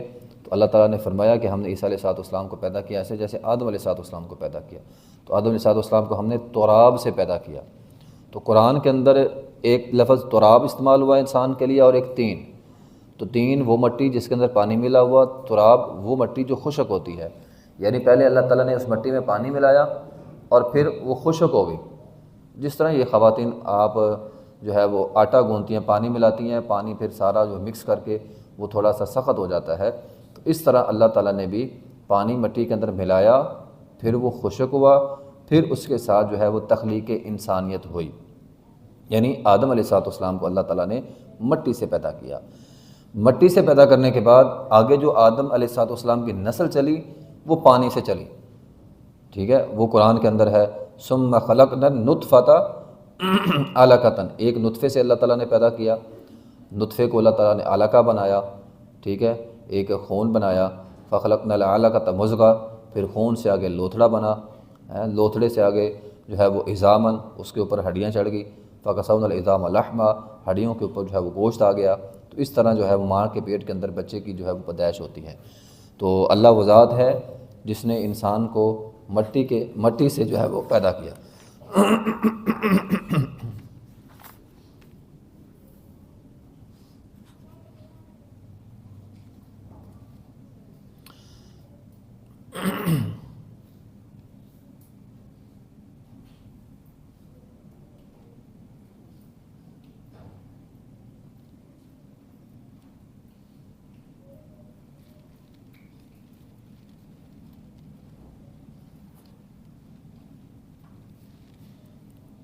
اللہ تعالیٰ نے جو انسان کو بنایا ہے، آج بھی سائنسدان اس پر بہت ساری تحقیق کرتے ہیں اور حیران رہ جاتے ہیں۔ جو باتیں اللہ تعالیٰ نے قرآن میں انسان کے متعلق فرمائی ہیں وہ باتیں بالکل سچی ہیں۔ تو اللہ تعالیٰ کی تخلیق ہے، اللہ نے انسانوں کو بنایا ہے، جنات کو اللہ نے بنایا، فرشتوں کو اللہ تعالیٰ نے بنایا، ٹھیک ہے۔ تو آج انسان کی تخلیق سے اللہ کی تخلیق بڑھ کر ہے۔ میں ایک مثال دیتا ہوں، ہمارے ہاں عموماً ہم جب یہ چیزیں خریدتے ہیں، موبائل وغیرہ یا کمپیوٹر وغیرہ، ہم اس کی میموری چیک کرتے ہیں، اس کی میموری کتنی ہے۔ تو موبائل ہے 8 GB ہے جناب، اب تو 128 GB ہے، 256 GB ہے، میموری کارڈ 10 GB کا ہے، 30 GB کا ہے، 200 کا ہے، کمپیوٹر ہے تو اس کی 500 GB ہارڈ ہے یا 2000 GB ہارڈ ہے، یا پھر اس سے بھی آگے جو ہے وہ ہزاروں میں چلی جاتی ہے۔ تو ہم وہ چیزیں اکثر لیتے ہیں جن کی میموری زیادہ ہو۔ آپ یہ بات سن کر حیران ہوں گے، ایک انسانی دماغ جو ہمارے پاس موجود ہے، جو اللہ تعالیٰ نے ہمیں دماغ دیا ہے، انسانی دماغ، اس میں 25 lakh G B memory save ہو سکتی ہے۔ دنیا میں میرا نہیں خیال ایسی کوئی ڈسک ایجاد ہوئی ہے جس کے اندر 25 lakh G B memory save ہو۔ یہ دنیا آج بھی حیران ہے، دنیا نے بڑی بڑی ترقی کی ہے، لیکن جو چیز اللہ نے بنائی ہے، اب دیکھیں نا، جدید ترقی کے مطابق بھی انسان جدید ہی ہے۔ انسان کو تو اللہ تعالیٰ نے پتہ نہیں کب پیدا کیا، آدم علیہ السلام کو کب پیدا کیا ہے، کتنے ہزاروں اربوں سال ہو گئے ہیں۔ اس وقت یہ چیزیں ایجاد نہیں ہوئی تھیں۔ آج انسان یہ ہزاروں کے اعتبار سے جی بی ایجاد کر کے سمجھتا ہے میں نے بڑی ترقی کر لی۔ تو اللہ تعالیٰ نے انسان کے ایک دماغ میں 25 lakh G B memory save کرنے کی صلاحیت جو ہے وہ رکھی ہے۔ اس کا اگر آپ حساب لگائیں تو 25 لاکھ جی بی میں 30 لاکھ گھنٹے کی ایچ ڈی کوالٹی کی ویڈیو بن سکتی ہے۔ 30 لاکھ گھنٹے کی 30 لاکھ گھنٹے کی ویڈیو دیکھنے کے لیے انسان کو 342 سال لگ سکتے ہیں۔ ایک ویڈیو جو 342 سال تک ایچ ڈی کوالٹی کی چلتی رہے، 342 سال تک، تو وہ 25 لاکھ جی بی میموری استعمال کرے گی، جو اللہ تعالیٰ نے صرف ایک انسان کے دماغ کے اندر رکھی ہوئی ہے۔ آج بھی انجینئر، سرجن وہ حیران ہو جاتے ہیں، ٹھیک ہے نا، کہ اللہ تعالیٰ نے انسان کا دماغ جو ہے وہ اتنا زبردست جو ہے وہ دماغ بنایا ہوا ہے۔ میں نے ایک جگہ پڑھا تھا، ایک سائنسدان نے اس بات کی تحقیق کی تھی۔ اب دیکھیں یہ بات عقل سے تو نہیں مانی جا سکتی، لیکن جب لوگ تحقیق کرتے ہیں تو پھر ہم اس بات پہ تسلیم کر سکتے ہیں کہ اللہ خالق ہے ایسی چیزیں پیدا کرنے پر۔ اس نے لکھا تھا کہ انسانی دماغ میں، یہ جو ہمارے دماغ ہیں، اس کے اندر انسانی کھوپڑی میں اتنی زیادہ یہ وینز ہیں، ناڑیں ہیں، کہ اگر ان کو کھینچ کر لمبا کر کے رسی بنا لی جائے تو یہ اتنی لمبی رسی بنے گی کہ پوری دنیا کا چکر نکل سکتا ہے۔ تو ہمیں دیکھنے میں تو چھوٹا سا دماغ لگتا ہے، اس کے اندر اتنی بڑی رسی کہاں کیسے آ سکتی ہے، لیکن سائنس اس بات کی تحقیق کر رہی ہے۔ تو اللہ تعالیٰ نے انسان کو مٹی سے بنایا ہے اور بڑے حیرت انگیز طریقوں سے اللہ تعالیٰ نے انسان کی جو ہے وہ تخلیق فرمائی ہے۔ ہم قرآن میں اکثر جگہ پہ پڑھتے ہیں، اللہ تعالیٰ نے جب بھی انسان کی سمجھ کی بات کی ہے تو اللہ تعالیٰ نے دل کو خطاب کیا ہے۔ آپ پورے قرآن کے اندر کسی ایک بھی جگہ پہ یہ بات نہیں ہے کہ اللہ تعالیٰ نے جب سمجھداری کی بات کی تو دماغ کا بات کیا ہو۔ جس طرح ہم کہتے ہیں نا کسی کے دماغ کی طرف اشارہ کر کے کہ آپ میں عقل نہیں ہے، سمجھ نہیں ہے، تو ہم سمجھ سے مراد لیتے ہیں اس کے پاس دماغ نہیں ہے، یعنی جس کے پاس دماغ نہیں ہے، دماغ جس کا کام نہیں کرتا، گویا اس کے اندر سمجھ نہیں ہے۔ لیکن اللہ تعالیٰ نے قرآن میں جہاں بھی سمجھ کا ذکر کیا وہاں پہ ساتھ دل کا تذکرہ کیا ہے۔ لیکن ہم یہ سمجھتے ہیں دل میں تو سمجھداری ہوتی نہیں ہے، سمجھداری تو دماغ کے اندر ہوتی ہے۔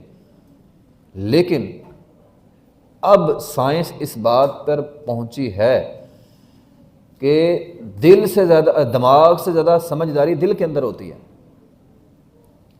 ہم بھی آج سے پہلے یہی سمجھتے آئے ہیں کہ سمجھداری جو ہے وہ دماغ کے اندر ہوتی ہے، لیکن دماغ سے زیادہ سمجھدار دل ہوتا ہے۔ دماغ صرف اس میموری کو سیو کرتا ہے۔ جس طرح ہمارے یہاں گودام ہوتے ہیں نا، ہم سامان لیتے ہیں اور گودام کے اندر سامان سیو کر لیتے ہیں، ٹھیک ہے نا، تو سمجھداری کا تعلق دل کے ساتھ ہے۔ دل چیزوں کو سمجھ کر دماغ کے اندر سیو کر دیتا ہے۔ اصل میں سمجھداری کا منبع جو ہے وہ انسان کا دل ہے۔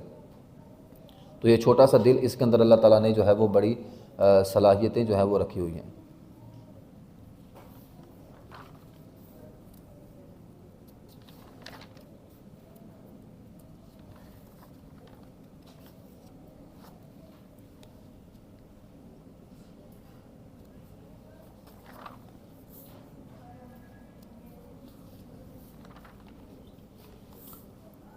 آگے اللہ تعالیٰ نے کافی ساری آیات میں انسان اور انسان کی تخلیق کے حوالے سے اور زمین و آسمان کے متعلق بہت ساری باتیں کی اور انسان کو جو ہے وہ توحید سمجھائی ہے۔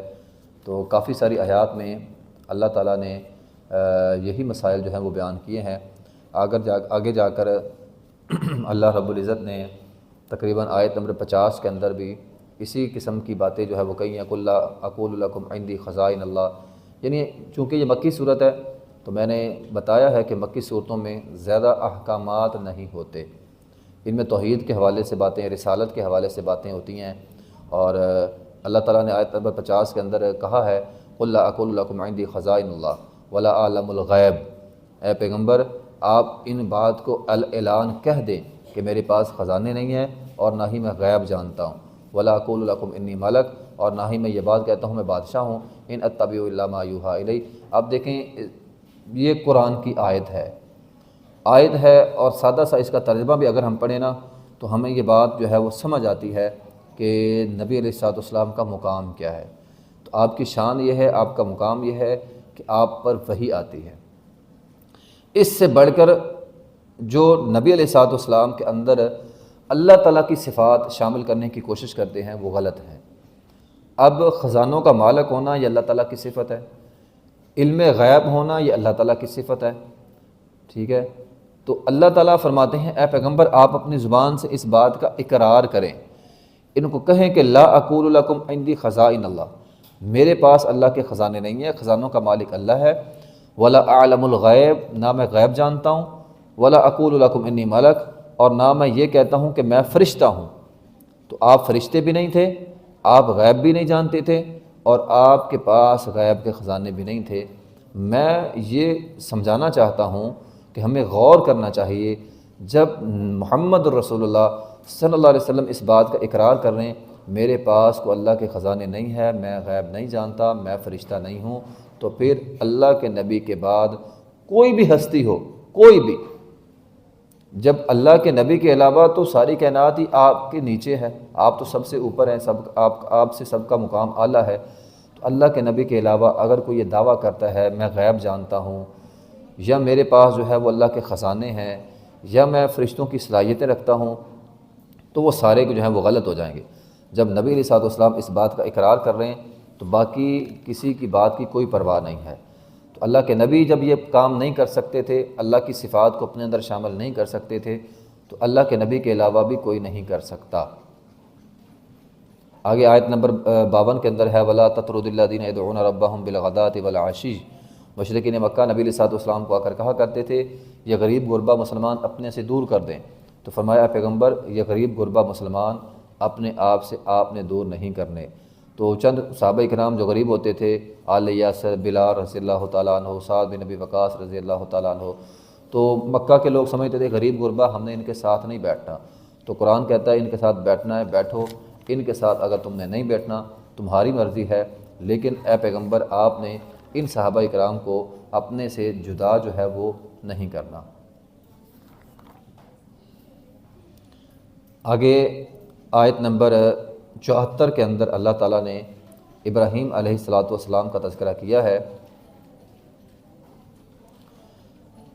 وَإِذْ قَالَ إِبْرَاهِيمُ لِأَبِيهِ آزَرَ، یہ بات آپ لوگوں نے سنی بھی ہوگی کہ ابراہیم علیہ الصلوۃ والسلام کے والد کا نام آزر تھا۔ اب اس بات پہ بڑا اختلاف ہے، بعض لوگ کہتے ہیں نہیں جی ان کے باپ کا نام نہیں تھا، یہ ان کے چچا کا نام تھا۔ بھئی دیکھیں جب اللہ نے قرآن میں لِأَبِيهِ آزر کہہ دیا، پھر کسی اور مفسر کی بات کی کیا اہمیت ہے اللہ کی بات کے مقابلے میں؟ اللہ فرما رہا ہے کہ اس کے باپ کا نام آزر تھا تو مان لینے میں کیا مسئلہ ہے؟ بعض مفسرین ایسے خواہ مخواہ نہیں جی وہ آزر ان کے باپ کا نام نہیں تھا، آزر جو ہے وہ چچا کا نام تھا، آزر جو ہے وہ فلاں کا نام تھا، تو یہ باتیں غلط ہیں۔ جب اللہ تعالیٰ نے ابراہیم علیہ الصلوۃ والسلام کے والد کا نام آزر کہا ہے تو ان کا نام آزر ہی تھا۔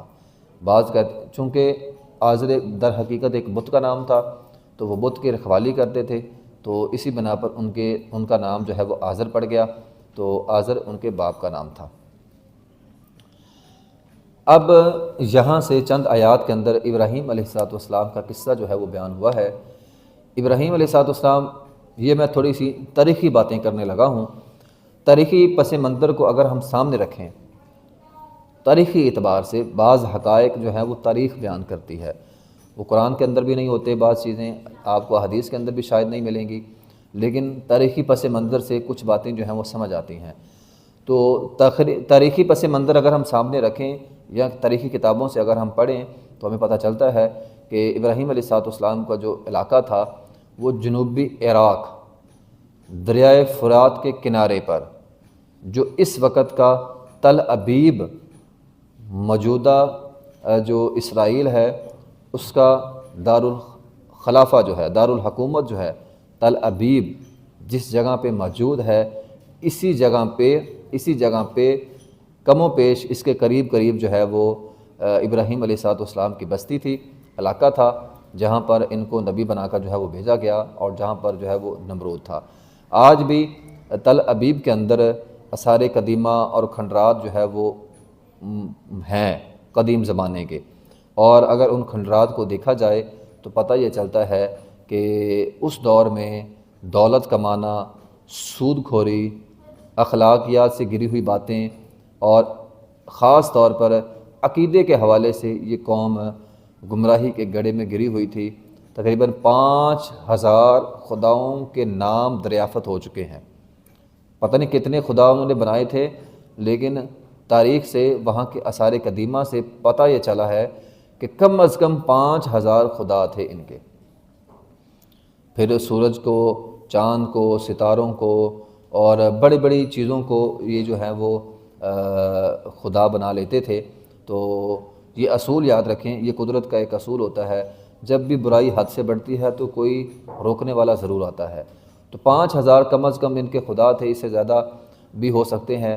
تو اللہ تعالیٰ نے پھر ایک مرد مجاہد کو یعنی ابراہیم علیہ السلام کو بھیجا توحید دے کر، اور انہوں نے ان کو جو ہے وہ توحید سمجھائی۔ تو اس کا آغاز انہوں نے اپنے گھر سے کیا۔ تو تبلیغ کا آغاز اپنے گھر سے کرنا چاہیے۔ تو اذ قال ابراہیم لابیہ آزرا تتخذ اصناما آلہۃ انی اراک وقومک فی ضلال مبین۔ تو انہوں نے کہا اے ابا جان، میں آپ کو دیکھتا ہوں کہ آپ جو ہے وہ بت بناتے ہیں، یہ تو جہالت ہے، بت جہالت ہے۔ وَكَذَلِكَ نُرِي إِبْرَاهِيمَ مَلَكُوتَ السَّمَاوَاتِ وَالْأَرْضِ وَلِيَكُونَ مِنَ الْمُوقِنِينَ۔ تو فَلَمَّا جَنَّ عَلَيْهِ اللَّيْلُ رَأَىٰ كَوْكَبًا۔ تو باپ کو سمجھایا، آگے چل کر ہم اس کی وضاحت بھی پڑھیں گے۔ باپ کے ساتھ ان کا ایک مناظرہ بھی ہوا تھا، ملا کر باپ نے ان کو گھر سے جو ہے وہ نکال دیا تھا کہ آپ میری بات نہیں مانتے۔ تو پھر ان کا ایک مناظرہ ہوا قوم کے ساتھ۔ فلما جن علیہ اللیل رأى كوكبا، ایک دفعہ باہر نکلے۔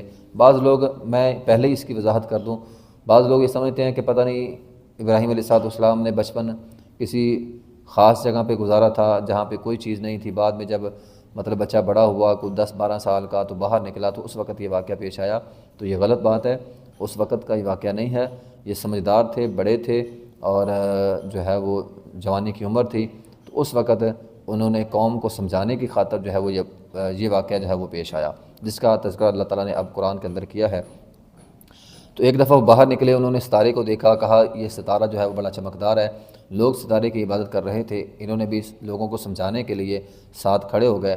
لیکن جب ستارہ صبح ہوئی، ستارہ ختم ہو گیا، تو کہا جو ختم ہو جائے تو وہ رب کیسے ہو سکتا ہے؟ اب اگر صبح کو مجھے ضرورت پڑ جائے تو یہ ستارہ تو ہے نہیں، تو پھر یہ رب کیسے ہوا؟ اسی طرح اگلا دن ہوا، فلما رأى القمر بازغا قال هذا ربی۔ چاند کو لوگوں نے رب کہا ہوا تھا، ابراہیم علیہ السلام بھی ساتھ کھڑے ہو گئے، لیکن جب صبح ہوئی چاند بھی ختم ہو گیا تو کہا جو ختم ہو جائے وہ رب نہیں ہو سکتا۔ پھر اگلے دن سورج آیا تو کہا فلما رأى الشمس بازغة قال هذا ربی هذا اکبر۔ کہا یہ سورج تو بہت بڑا ہے، سورج کی عبادت کرتے ہیں، لیکن شام کو سورج غروب ہوا تو کہا جو غروب ہو جائے وہ رب نہیں ہو سکتا۔ انی وجہت وجہ الذی فطر السماوات والارض۔ تو یہ ہمارے لیے بھی سمجھنے کی باتیں ہیں نا، یہ اس دور کے لیے نہیں ہے، ہمارے لیے بھی ہے۔ جو خود اپنا کچھ نہیں کر سکتا، اپنا خیر خواہ نہیں ہے، اپنی حفاظت نہیں کر سکتا، خود مصیبتوں میں گھرا رہا ہے، خود پریشانیوں میں گھرا ہوا ہے یا گرا رہا ہے، یا اپنی اولاد کو نہیں بچا سکتا، تو وہ کسی کی کیا خیر خواہی جو ہے وہ کرے گا۔ تو انی وجہت وجہ الذی فطر السماوات والارض حنیفا وما انا من المشرکین۔ کہا میں مشرک نہیں ہوں، میں اپنا چہرہ جو ہے وہ اللہ کی طرف جو ہے وہ کرتا ہوں۔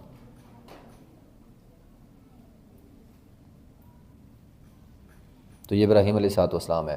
وحاجہ قومہ قال تحاجونی فی اللہ قد ہدان ولا اخاف ما تشرکون به الا ان شاء ربی شیئا وسع۔ وہ قوم سے بھی جھگڑتے رہے، قوم کو بھی سمجھاتے رہے، قوم نے بھی جو ہے وہ آگے سے بات نہ مانی۔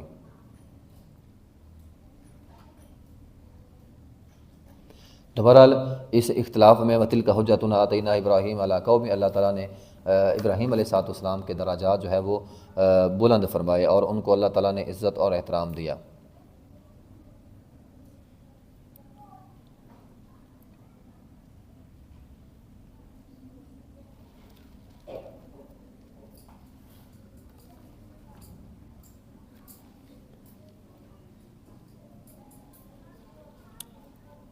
تلک حجتنا آتیناها ابراہیم علی قومی نرفع درجات من نشاء ان ربک حکیم علیم۔ تو اللہ تعالیٰ فرماتے ہیں ہم نے ابراہیم علیہ السلام کو ایسے دلائل دیے، ایسے معجزات دیے جو انہوں نے اپنی قوم پر پیش بھی کیے، لیکن قوم نے نہیں مانا، یہ ان کی مرضی۔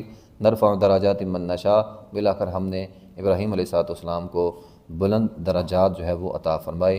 اس سے آگے اللہ تعالیٰ نے چند انبیاء کا قصہ جو ہے وہ بیان کیا نام لے کر، تو یہ تھوڑے سے وقفے کے بعد جو ہے ہم اپنا باقیہ سبق جو ہے وہ پڑھیں گے۔ بسم اللہ الرحمن الرحیم۔ وَوَهَبْنَا لَهُ إِسْحَاقَ وَيَعْقُوبَ كُلًّا هَدَيْنَا وَنُوحًا هَدَيْنَا مِن قَبْلُ وَمِن ذُرِّيَّتِهِ داود وسليمان وأيوب ويوسف وموسى وهارون وكذلك نجزي المحسنين۔ اللہ تعالیٰ نے چند انبیاء کرام کا یہاں پہ نام لیا ہے۔ میں مختصر سی سیرت جن جن کا نام اللہ تعالیٰ نے قرآن میں لیا ہے، ان انبیاء کی مختصر سی سیرت جو ہے وہ بیان کرتا جاؤں گا۔ ابراہیم علیہ السلام کا تذکرہ پیچھے ہم نے پڑھا، ٹھیک ہے۔ تو ابراہیم علیہ السلام نے قوم کو سمجھایا، قوم نہ مانی، آگ میں پھینک دیا، بادشاہ کے ساتھ جھگڑا ہوا۔ تو بہرحال بات ابراہیم علیہ السلام کی مختصر یہ کہ وہاں سے نکلے، اللہ تعالیٰ نے بیٹا دیا، بیٹے کو لے کر مکہ کی وادی میں چھوڑ آئے، اور وہاں پہ جا کر بیٹے کو ذبح کرنے کا واقعہ جو ہے وہ پیش آیا۔ اسی طرح ان کا ایک بیٹا تھا، دوسرا بیٹا جس کا نام تھا اسحاق علیہ السلام۔ یہ بھی بڑھاپے کے اندر جو ہے وہ پیدا ہوئے۔ وبشرناہ باسحاق نبیا من الصالحین، اللہ تعالیٰ نے ان کو جو ہے وہ نبی بنایا۔ تو یہ ان کے دوسرے بیٹے تھے، جو ان کی بیوی، ان کی دو بیویاں تھیں نا، پہلی بیوی جو سارہ تھی نا، اس کے بطن سے جو ہے وہ پیدا ہوئے تھے۔ تو چونکہ ابراہیم علیہ السلام جب اپنے علاقے سے نکلے تھے تو فلسطین کے علاقے میں گئے تھے، جہاں سے جب یہ اپنے علاقے سے نکل کر تو پھر فلسطین کے علاقے میں جو ہے چلے گئے، اور وہاں پہ کنعان نامی ایک علاقہ تھا، تو اس علاقے کے اندر ابراہیم علیہ السلام نے پڑاؤ کیا، اور وہیں پر ان کے بیٹے اسحاق علیہ السلام جو ہیں وہ رہے، اور انہوں نے تبلیغ کا آغاز کیا۔ یعقوب یعقوب علیہ السلام، یہ اسحاق علیہ السلام کے آگے بیٹے تھے، ٹھیک ہے، یعقوب علیہ السلام۔ تو یہ یعقوب علیہ السلام بڑے صابر پیغمبر تھے۔ اللہ تعالیٰ نے قرآن میں ان کو کہا ہے فصبر جمیل، تو صبر کرنے والے جو ہے وہ پیغمبر تھے۔ تو ان کے 12 بیٹے تھے، یعقوب علیہ السلام کے 12 بیٹے تھے۔ ان کی سیرت کا ایک بہت بڑا سبق جو ہے وہ ہمیں ملتا ہے، انما اشکو بثی و حزنی الی اللہ۔ ان کا ایک جملہ اللہ تعالیٰ نے قرآن میں بیان کیا ہے کہ یہ شکوہ مخلوق سے نہیں کرتے تھے، خالق سے کرتے تھے۔ تو یہ ہمارے لیے بہت بڑا سبق ہے، چھوٹا سبق نہیں ہے، بہت بڑا سبق ہے۔ کبھی بھی مخلوق سے شکوہ نہ کریں، مخلوق کچھ نہیں کر سکتی، کوئی بھی کچھ نہیں کر سکتا جب تک اللہ کا حکم نہ ہو۔ تو اللہ سے اپنے شکوے کیا کریں، جو پریشانیاں، جو مسائل، جو بھی دکھ ہے، اس کو اپنے رب کے ساتھ شیئر کریں، اپنے رب کو بتائیں، اللہ کے سامنے جھک جائیں۔ تو یہ ان کی سیرت کا ایک بہت بڑا جو ہے وہ سبق ملتا ہے۔ پھر اللہ تعالیٰ نے ان کو ایک بیٹا دیا تھا یوسف، جس کا آگے چل کر جو ہے وہ ہم تذکرہ جو ہے وہ پڑھیں گے۔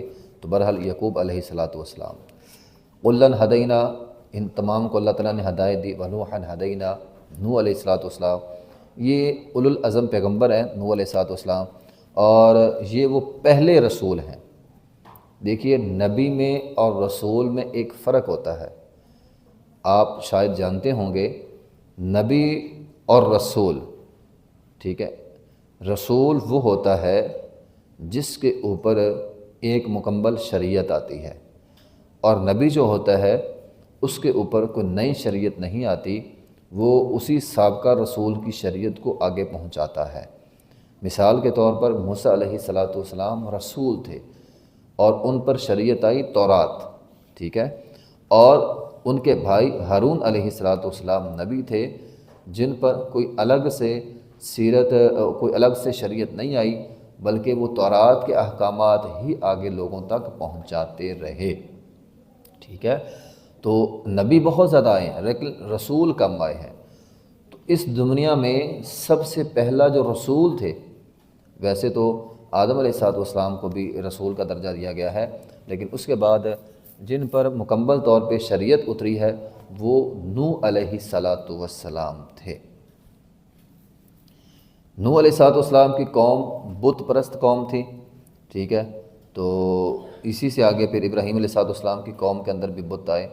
نوح علیہ السلام اور ابراہیم علیہ السلام کی سیرت آپس میں ملتی جلتی ہے۔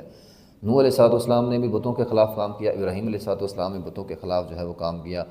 نوح علیہ السلام نے تقریباً 950 سال جو ہے وہ تبلیغ کی ہے، اپنی قوم کو سمجھایا، لیکن قوم مشرک ہٹ درم ہوتا ہے، یہ بات نہیں جلدی مانتا۔ دیکھیں نا، 950 سال کا ایک بڑا عرصہ ہوتا ہے، ایک بندے نے اتنا عرصہ لگا دیا سمجھانے پہ، لیکن آگے سمجھنے والا کوئی بھی نہیں تھا۔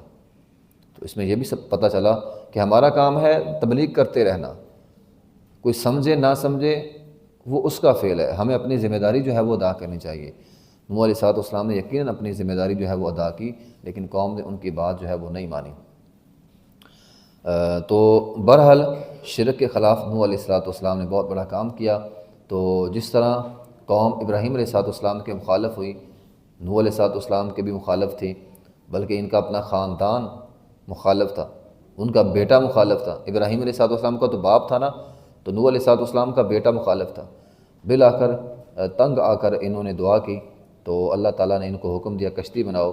قوم نے کشتی کا مذاق بنانا شروع کر دیا، لیکن بالآخر جب کشتی بن گئی اللہ تعالیٰ نے طوفان بھیجا، سیلاب آیا، سب کو بہا لے گیا، سب کو بہا کر لے گیا۔ نوح علیہ السلام کا سیلاب دنیا کا سب سے بڑا ترین سیلاب تھا، جس میں صرف وہی لوگ بچے تھے جو اس کشتی کے اندر سوار تھے، باقی پوری دنیا جو ہے وہ ختم ہو گئی تھی۔ من قبل ومن ذریتہ داود، یہ ذریتہ داود یہ کس کی اولاد تھی؟ یہ آگے جو ہے نا، یہ پیچھے جو پڑھا ہم نے یعقوب، یہ یعقوب علیہ السلام کے نسل سے داؤد علیہ السلام تھے۔ تو یعقوب علیہ السلام کا نام تھا اسرائیل، انہی کا لقب تھا، انہی سے آگے بنی اسرائیل تھے، اور بنی اسرائیل سے آگے پیغمبر آئے تھے موسیٰ علیہ السلام، ہارون علیہ السلام، اور پھر یہ قوم میدان تیہ میں رہی، وہاں انہوں نے بیت المقدس آزاد کیا، اور جس قوم نے بیت المقدس آزاد کیا تھا، جس گروہ نے، انہی کے اندر داؤد علیہ السلام تھے۔ تو داؤد علیہ السلام ان کی نسل سے، یعنی ان کی اولاد میں سے تھے۔ یہ ایک عظیم بادشاہ تھے۔ داؤد علیہ السلام کو اللہ تعالیٰ نے بہت سارے معجزات جو ہے وہ عطا کیے ہوئے تھے۔ تو ان کے معجزات میں یہ بھی شامل تھا کہ یہ لوہا ان کے ہاتھ میں نرم تھا، جس طرح ہم یہ موم کی چیزیں بنا لیتے ہیں نرم ہوتا ہے، اسی طرح لوہا داؤد علیہ السلام کے ہاتھ میں بڑا نرم تھا، یہ جس طرح چاہتے تھے جو ہے وہ ان سے زرہ وغیرہ جو ہے وہ بنا لیتے تھے۔ داؤد علیہ السلام کا ایک اور بہت بڑا معجزہ تھا، اور ان کا ایک بہت بڑا خاصہ یہ تھا، اللہ تعالیٰ نے ان کو ایک آسمانی کتاب بھی دی تھی داؤد علیہ السلام، کون سی بلا؟ زبور۔ تو زبور داؤد علیہ السلام کو اللہ تعالیٰ نے دی تھی، اور ان کا یہ خاصہ یہ تھا کہ جب وہ زبور کی تلاوت کرتے تھے، داؤد علیہ السلام کے ساتھ پہاڑ اور پرندے مل کر تلاوت کرتے تھے۔ تو یہ ان کا ایک بہت بڑا معجزہ تھا۔ داؤد علیہ السلام، ان کی عبادت اور ان کا روزہ نبی علیہ السلام کو بڑا پسند تھا۔ سومی روزہ کے نام سے یہ روزہ رکھتے تھے، ایک دن کا روزہ۔ عام حالات میں، ہم رمضان میں تو پورا مہینہ رکھتے ہیں نا روزے، عام حالات میں، عام دنوں میں ایک دن روزہ اور ایک دن کھانا، ایک دن روزہ ایک دن کھانا۔ تو نبی علیہ السلام فرمایا کرتے تھے میں صوم داودی کو پسند کرتا ہوں، یعنی ایک دن کھانا کھاؤں اور ایک دن روزہ رکھوں۔ اسی طرح یہ رات کے جو ہے وہ 3 حصے کرتے تھے، آدھی رات آرام کرتے تھے، اور پھر 2/3 حصے اللہ کی عبادت کرتے تھے، پھر 1/3 حصہ آرام کرتے تھے۔ یعنی آپ اس کو سمجھنے کے لیے ایسا کر سکتے ہیں کہ رات کے 6 حصے بنا لیں گے۔ رات کے کتنے حصے بنائیں گے؟ 6۔ یعنی رات اگر مثال کے طور پر 6 گھنٹوں کی ہے تو پہلے 3 گھنٹے آرام کرتے تھے، پھر 2 گھنٹے عبادت کرتے تھے، اور پھر 1 گھنٹہ آرام کرتے تھے۔ تو اگر رات 8 گھنٹے کی ہے، 10 گھنٹے کی ہے، تو اسی اعتبار سے رات کے جو ہے وہ 6 حصے بنا لیتے تھے۔ تو پہلے 3 حصے جو ہے وہ آرام کرتے، یعنی آدھی رات آرام کر لیتے تھے، اور پھر 2 حصے عبادت کرتے تھے، اور پھر 1 حصہ جو ہے وہ آرام کرتے تھے۔ نبی علیہ الصلوۃ والسلام بھی بعض اوقات ایسا ہی کیا کرتے تھے۔ آپ رات کا 1 حصہ آرام فرماتے، اس کے بعد ایک لمبا عرصہ جو ہے وہ تلاوت فرماتے یا عبادت کرتے یا نوافل پڑھتے، اور اس کے بعد جو ہے وہ تھوڑی دیر کے لیے نبی پاک علیہ الصلوۃ والسلام سو جایا کرتے تھے۔ اس سے آگے سلیمان،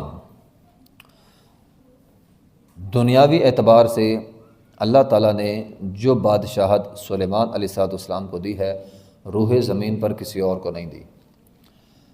بادشاہت بھی اور نبوت بھی، بادشاہ بھی تھے اور نبی بھی تھے۔ اتنے بڑے نبی تھے کہ اللہ نے جنات ان کے تابع تھے، پرندے ان کے تابع تھے، حشرات الارض ان کے تابع تھے، کیڑے مکوڑوں کی زبان یہ سمجھ لیتے تھے، پرندوں کی زبان یہ سمجھ لیتے تھے، جنات کی زبان یہ سمجھ لیتے تھے، ہوائیں ان کے تابع تھیں۔ سارا نظام اللہ تعالیٰ نے ان کے تابع بنا دیا تھا۔ پھر وہ ان کی سیرت میں وہ ہدہد کا واقعہ بھی آتا ہے، وہ آگے چل کر ہم جو ہے وہ پڑھیں گے جہاں وہ واقعہ ہے۔ تو بہرحال ہدہد ایک پرندہ تھا، ڈیوٹی لگائی تھی، واپس آ کر کہا کہ میں ایک ایسی قوم سے آیا ہوں جس کا بادشاہ ایک عورت ہے۔ تو پھر اس کو ملکہ سبا کا واقعہ جو ہے وہ بیان ہے سارا، اس کو بلایا گیا، اس کا تخت جو ہے وہ بلایا گیا۔ تو یہ ساری تفصیل انشاءاللہ آگے چل کر ہم پڑھیں گے۔ تو یہاں پہ یہ ہے کہ سلیمان علیہ الصلوۃ والسلام کو اللہ تعالیٰ نے بہت بڑی بادشاہت دی تھی، اس کے باوجود وہ اللہ کے شکر گزار پیغمبر تھے۔ رب اوزعنی ان اشکر نعمتک التی انعمت علیہ۔ تو سلیمان علیہ الصلوۃ والسلام کی سیرت سے ہمیں یہ پتہ چلتا ہے کہ انسان کو اللہ تعالیٰ نعمت دے تو اسے شکر ادا کرنا چاہیے۔ ہمارے ہاں نعمت مل جائے تو لوگوں کا تکبر ختم نہیں ہوتا۔ پتہ نہیں ہمارے معاشرے میں تکبر کوٹ کوٹ کر بھرا ہوا ہے، ہمارا تکبر ختم ہوتا ہی نہیں ہے۔ اتنا تکبر، اللہ تھوڑی سی نعمتیں دے دے، 4 پیسے آ جائیں، گھر اچھا بنا لیں، کوئی گاڑی شاڑی اچھی لے لیں، لوگوں کا تکبر ختم نہیں ہوتا۔ اور بھائی ہم سارے انسان ہیں، ہم سارے انسان ہیں، اور انسانوں کی ذمہ داری یہ ہے کہ اگر اللہ انہیں مال دے نا تو انہیں خرچ کرنا چاہیے، بنسبت یہ کہ ہم جو ہے وہ تکبر کریں، ہم اللہ کے راستے میں خرچ کریں۔ دیکھیے یہ مال ہمارا نہیں ہے، یہ مال سچی بات ہے ہمارا نہیں ہے۔ میں اس کی مثال یہ دوں گا کہ ایک مالک ہوتا ہے، ایک اس کا منشی ہوتا ہے۔ تو پیسے مالک کے ہوتے ہیں، منشی کی یہ ذمہ داری ہوتی ہے کہ وہ مالک کے کہنے پر اس کو خرچ کرے۔ اب منشی یہ نہ سمجھے کہ میں مالک ہوں، وہ مالک نہیں ہوتا، وہ صرف اس نے تقسیم کرنے ہوتے ہیں۔ تو اسی طرح ہم ہیں، ہم اس دولت کے مالک نہیں ہیں، مالک اللہ ہے، اللہ نے ہمیں دی ہے، اور اللہ ہمیں یہ کہتا ہے کہ میرے حکم کے مطابق خود بھی خرچ کرو، بیوی بچوں پہ خرچ کرو، اولاد پہ خرچ کرو، لیکن اللہ کے راستے میں بھی خرچ کرو، غریبوں کو دو، مسکینوں کو دو، دینے چاہیے۔ جو غریب مسکین ہے یا جن کی آمدنی کم ہے ان کو دینے چاہیے، ٹھیک ہے۔ اللہ تعالیٰ فرماتے ہیں میرے حکم کے مطابق دے دو تو ٹھیک ہے، ورنہ میں خود ہی نکلوا لوں گا تم سے۔ اللہ تعالیٰ ڈاکٹروں کو پیچھے لگا دیتا ہے، ایکسیڈنٹ ہو جاتا ہے، حادثے ہو جاتے ہیں، لاکھوں روپیہ ان پر خرچ جو ہے وہ ہو جاتا ہے۔ تو بہرحال بات ہماری یہ چل رہی تھی کہ سلیمان علیہ الصلوۃ والسلام کو اللہ تعالیٰ نے بہت بڑی بادشاہت دی۔ جتنی بڑی بادشاہت دی وہ اتنے ہی زیادہ جو ہے وہ اللہ تعالیٰ جتنی بڑی اللہ تعالیٰ نے ان کو بادشاہت دی تھی وہ اتنے ہی زیادہ شکر گزار پیغمبر تھے۔ آگے جو ہے وہ ایوب علیہ الصلوۃ والسلام ہے، ان کی سیرت کا سب سے بڑا پہلو یہ ہے کہ وہ صابر پیغمبر تھے۔ اللہ تعالیٰ نے بیماریاں دی ایوب علیہ الصلوۃ والسلام کو۔ میں یہاں پہ ایوب علیہ الصلوۃ والسلام کے متعلق ایک بڑی اہم بات کی وضاحت کرنے لگا ہوں۔ ہمارے معاشرے میں یہ مشہور ہے، یا مفسرین نے یہ واقعہ لکھا ہوا ہے کہ اللہ نہ کرے ان کو ایسی جو ہے وہ بیماریاں لگ گئی تھیں کہ بیوی چھوڑ کے چلے گئی، لوگ چھوڑ کے چلے گئے، کیڑے جسم کو کھا گئے، یہ ہو گیا وہ ہو گیا۔ دیکھیے یہ ساری باتیں غلط ہیں۔ ایوب علیہ الصلوۃ والسلام بیمار ضرور ہوئے تھے، لیکن کسی بھی پیغمبر کو ایسی بیماری نہیں لگی جس سے لوگ اس سے نفرت کریں۔ اللہ کے پیغمبر سے لوگ نفرت نہیں کرتے۔ نہ ہم یہ عقیدہ رکھتے ہیں کہ ان کو ایسی بیماری لگی تھی جس سے لوگ ان سے نفرت کریں، بیویاں چھوڑ کے چلے گئی۔ تو بہرحال وہ بیمار ضرور ہوئے تھے۔ تو ایوب اذ نادی ربہ انی مسنی الضر وانت ارحم الراحمین، تو اللہ تعالیٰ نے پھر ان کو جو ہے وہ جب وہ بیمار ہوئے تو اللہ تعالیٰ نے ان کو بعد میں ان کی دعاؤں کی وجہ سے شفا یاب کر دیا۔ وہ یوسف علیہ السلام، یہ یعقوب علیہ السلام کے بیٹے تھے، اور بس بھائیوں نے حسد کی بنا پر ان کو کنویں کے اندر جو ہے وہ پھینک دیا، میرے رب نے کنویں سے نکالا۔ تو یہ اللہ تعالیٰ سے دعائیں کرنی چاہیے، وہ رب آج بھی ہے، ابھی غور کریں، وہ رب آج بھی ہے جس رب نے یوسف علیہ السلام کو کنویں سے نکال کر مصر کا بادشاہ بنا دیا تھا۔ تو سورہ یوسف کے اندر ہم یہ تفصیلاً واقعہ جو ہے وہ پڑھیں گے کہ کیسے اللہ تعالیٰ نے ان کو کنویں سے نکالا اور پھر مصر کا جو ہے وہ بادشاہ بنایا۔ وہ موسیٰ علیہ السلام کا قصہ ہم نے پڑھا ہے، ہارون علیہ السلام کا بھی پڑھا ہے۔ یہ بنی اسرائیل کے پیغمبر تھے، انہوں نے بنی اسرائیل کو فرعون سے جو ہے وہ آزادی دلوائی تھی۔ وہ زکریا علیہ السلام یہ یہودیوں کے آخری پیغمبروں میں شامل ہیں۔ زکریا علیہ السلام بنی اسرائیل کے پیغمبر تھے، بیت المقدس کے نگران تھے، اور ان کی ایک ذمہ داری لگی تھی، وہ کیا تھی بھلا؟ مریم علیہ السلام کی کفالت۔ تو ایک دفعہ محراب میں گئے، مریم علیہ السلام کے پاس بے موسم پھل تھے، تو دیکھ کر اللہ تعالیٰ سے دعا کی، بوڑھے ہو چکے تھے، تو اللہ تعالیٰ نے ان کی دعا قبول کی اور ان کو ایک بیٹا دیا جس بیٹے کا نام یحییٰ تھا۔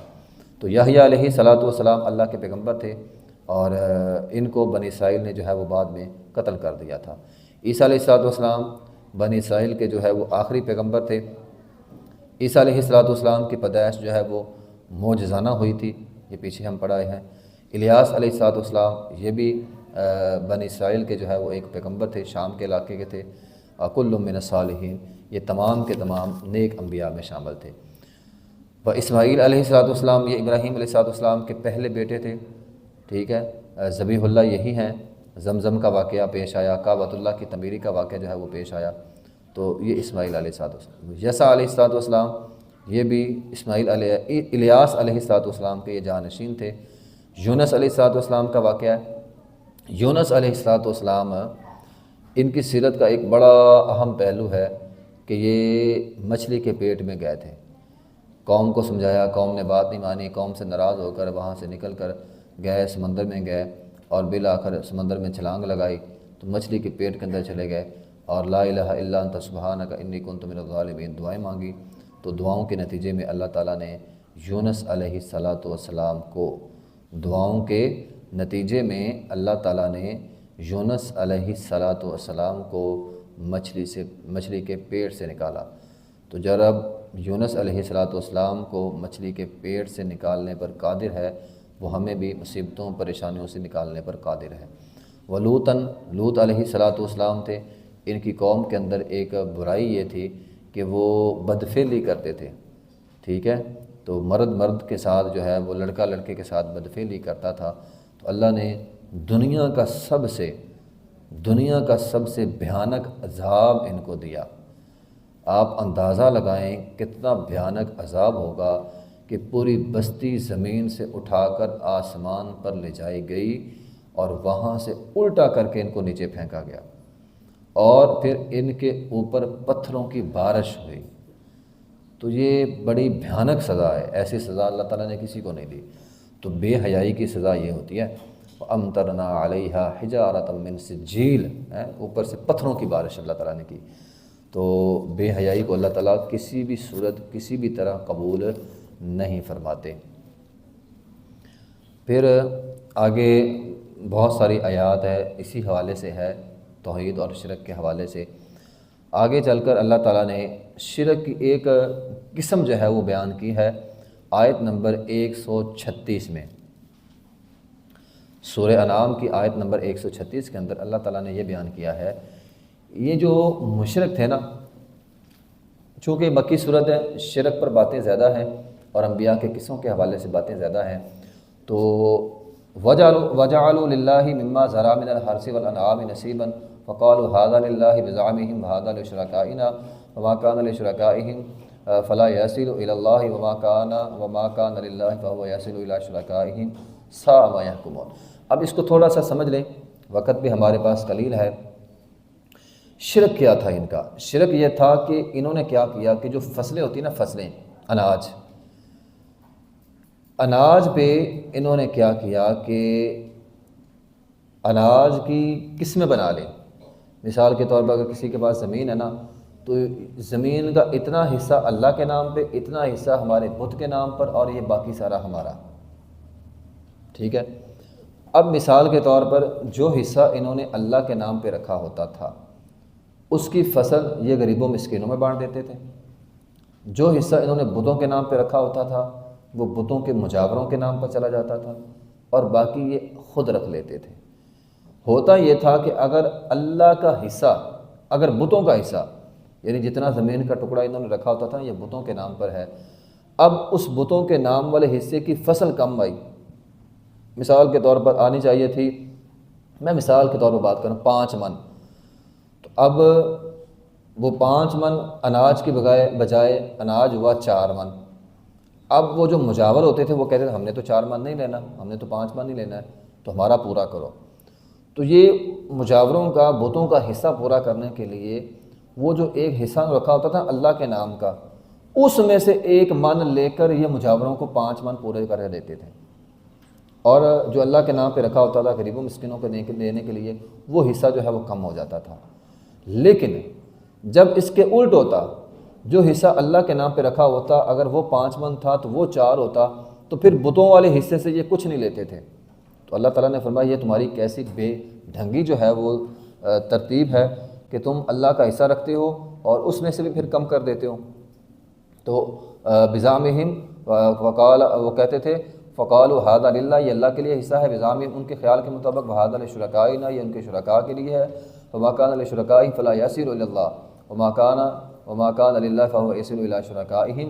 تو یہ اپنے اللہ کا حصہ اٹھا کر شرکاء کو دیتے تھے، لیکن شرکاء کا حصہ اٹھا کے اللہ کے کھاتے میں نہیں ڈالتے تھے۔ وَكَذَلِكَ زَيَّنَ لِكَثِيرٍ مِّنَ الْمُشْرِكِينَ قَتْلَ أَوْلَادِهِمْ، اپنی اولاد کو قتل کرتے تھے۔ کس لیے اولاد کو قتل کیا جاتا ہے؟ 3 وجوہات کی بنا پر۔ ایک قتل ہوتا ہے خشیت املاق، خرچے کے ڈر سے۔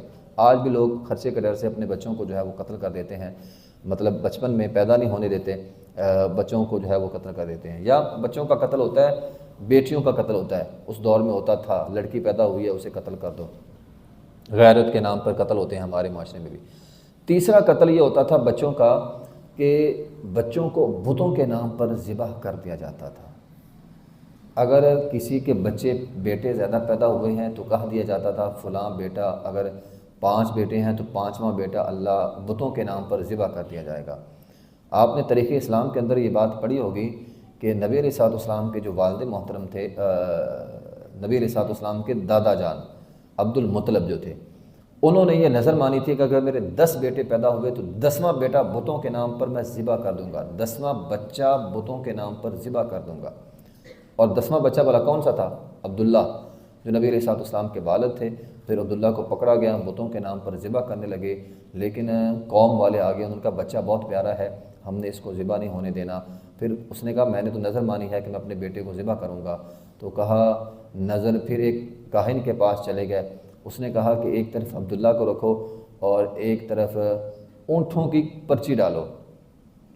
تو اگر عبداللہ کے نام کی پرچی نکل آئے تو اونٹوں کی تعداد بڑھاتے رہنا ہے۔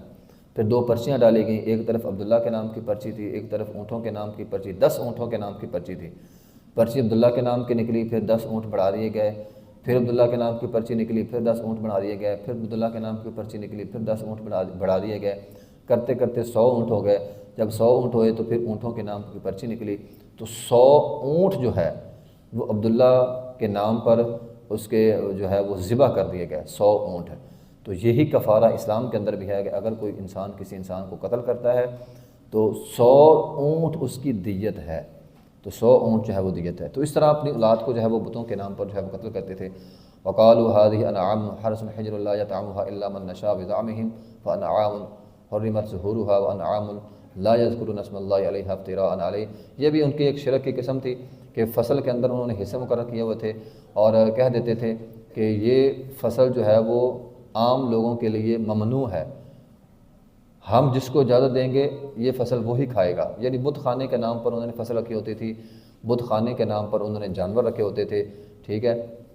تو ایسے جانور ہوتے تھے جن کو بتوں کے نام پر چھوڑا ہوتا تھا، اور ایسے جانور ہوتے تھے جن کو بتوں کے نام پر ذبح کرتے تھے اور ان کے اوپر اللہ کا نام بھی نہیں لیتے تھے، تو بتوں کے نام پر ان جانوروں کو جو ہے وہ ذبح کر دیتے تھے۔ وقالوا ما فی بطون هذه الانعام خالصۃ لذکورنا، اور ایک ان کے اندر شرک یہ بھی تھا کہ وہ کہتے تھے کہ اس مادہ کے پیٹ کے اندر جو بچہ ہے نا، یہ ہمارے مردوں کے لیے حلال ہے، عورتیں نہیں کھائیں گی، مرد کھائیں گے، ٹھیک ہے۔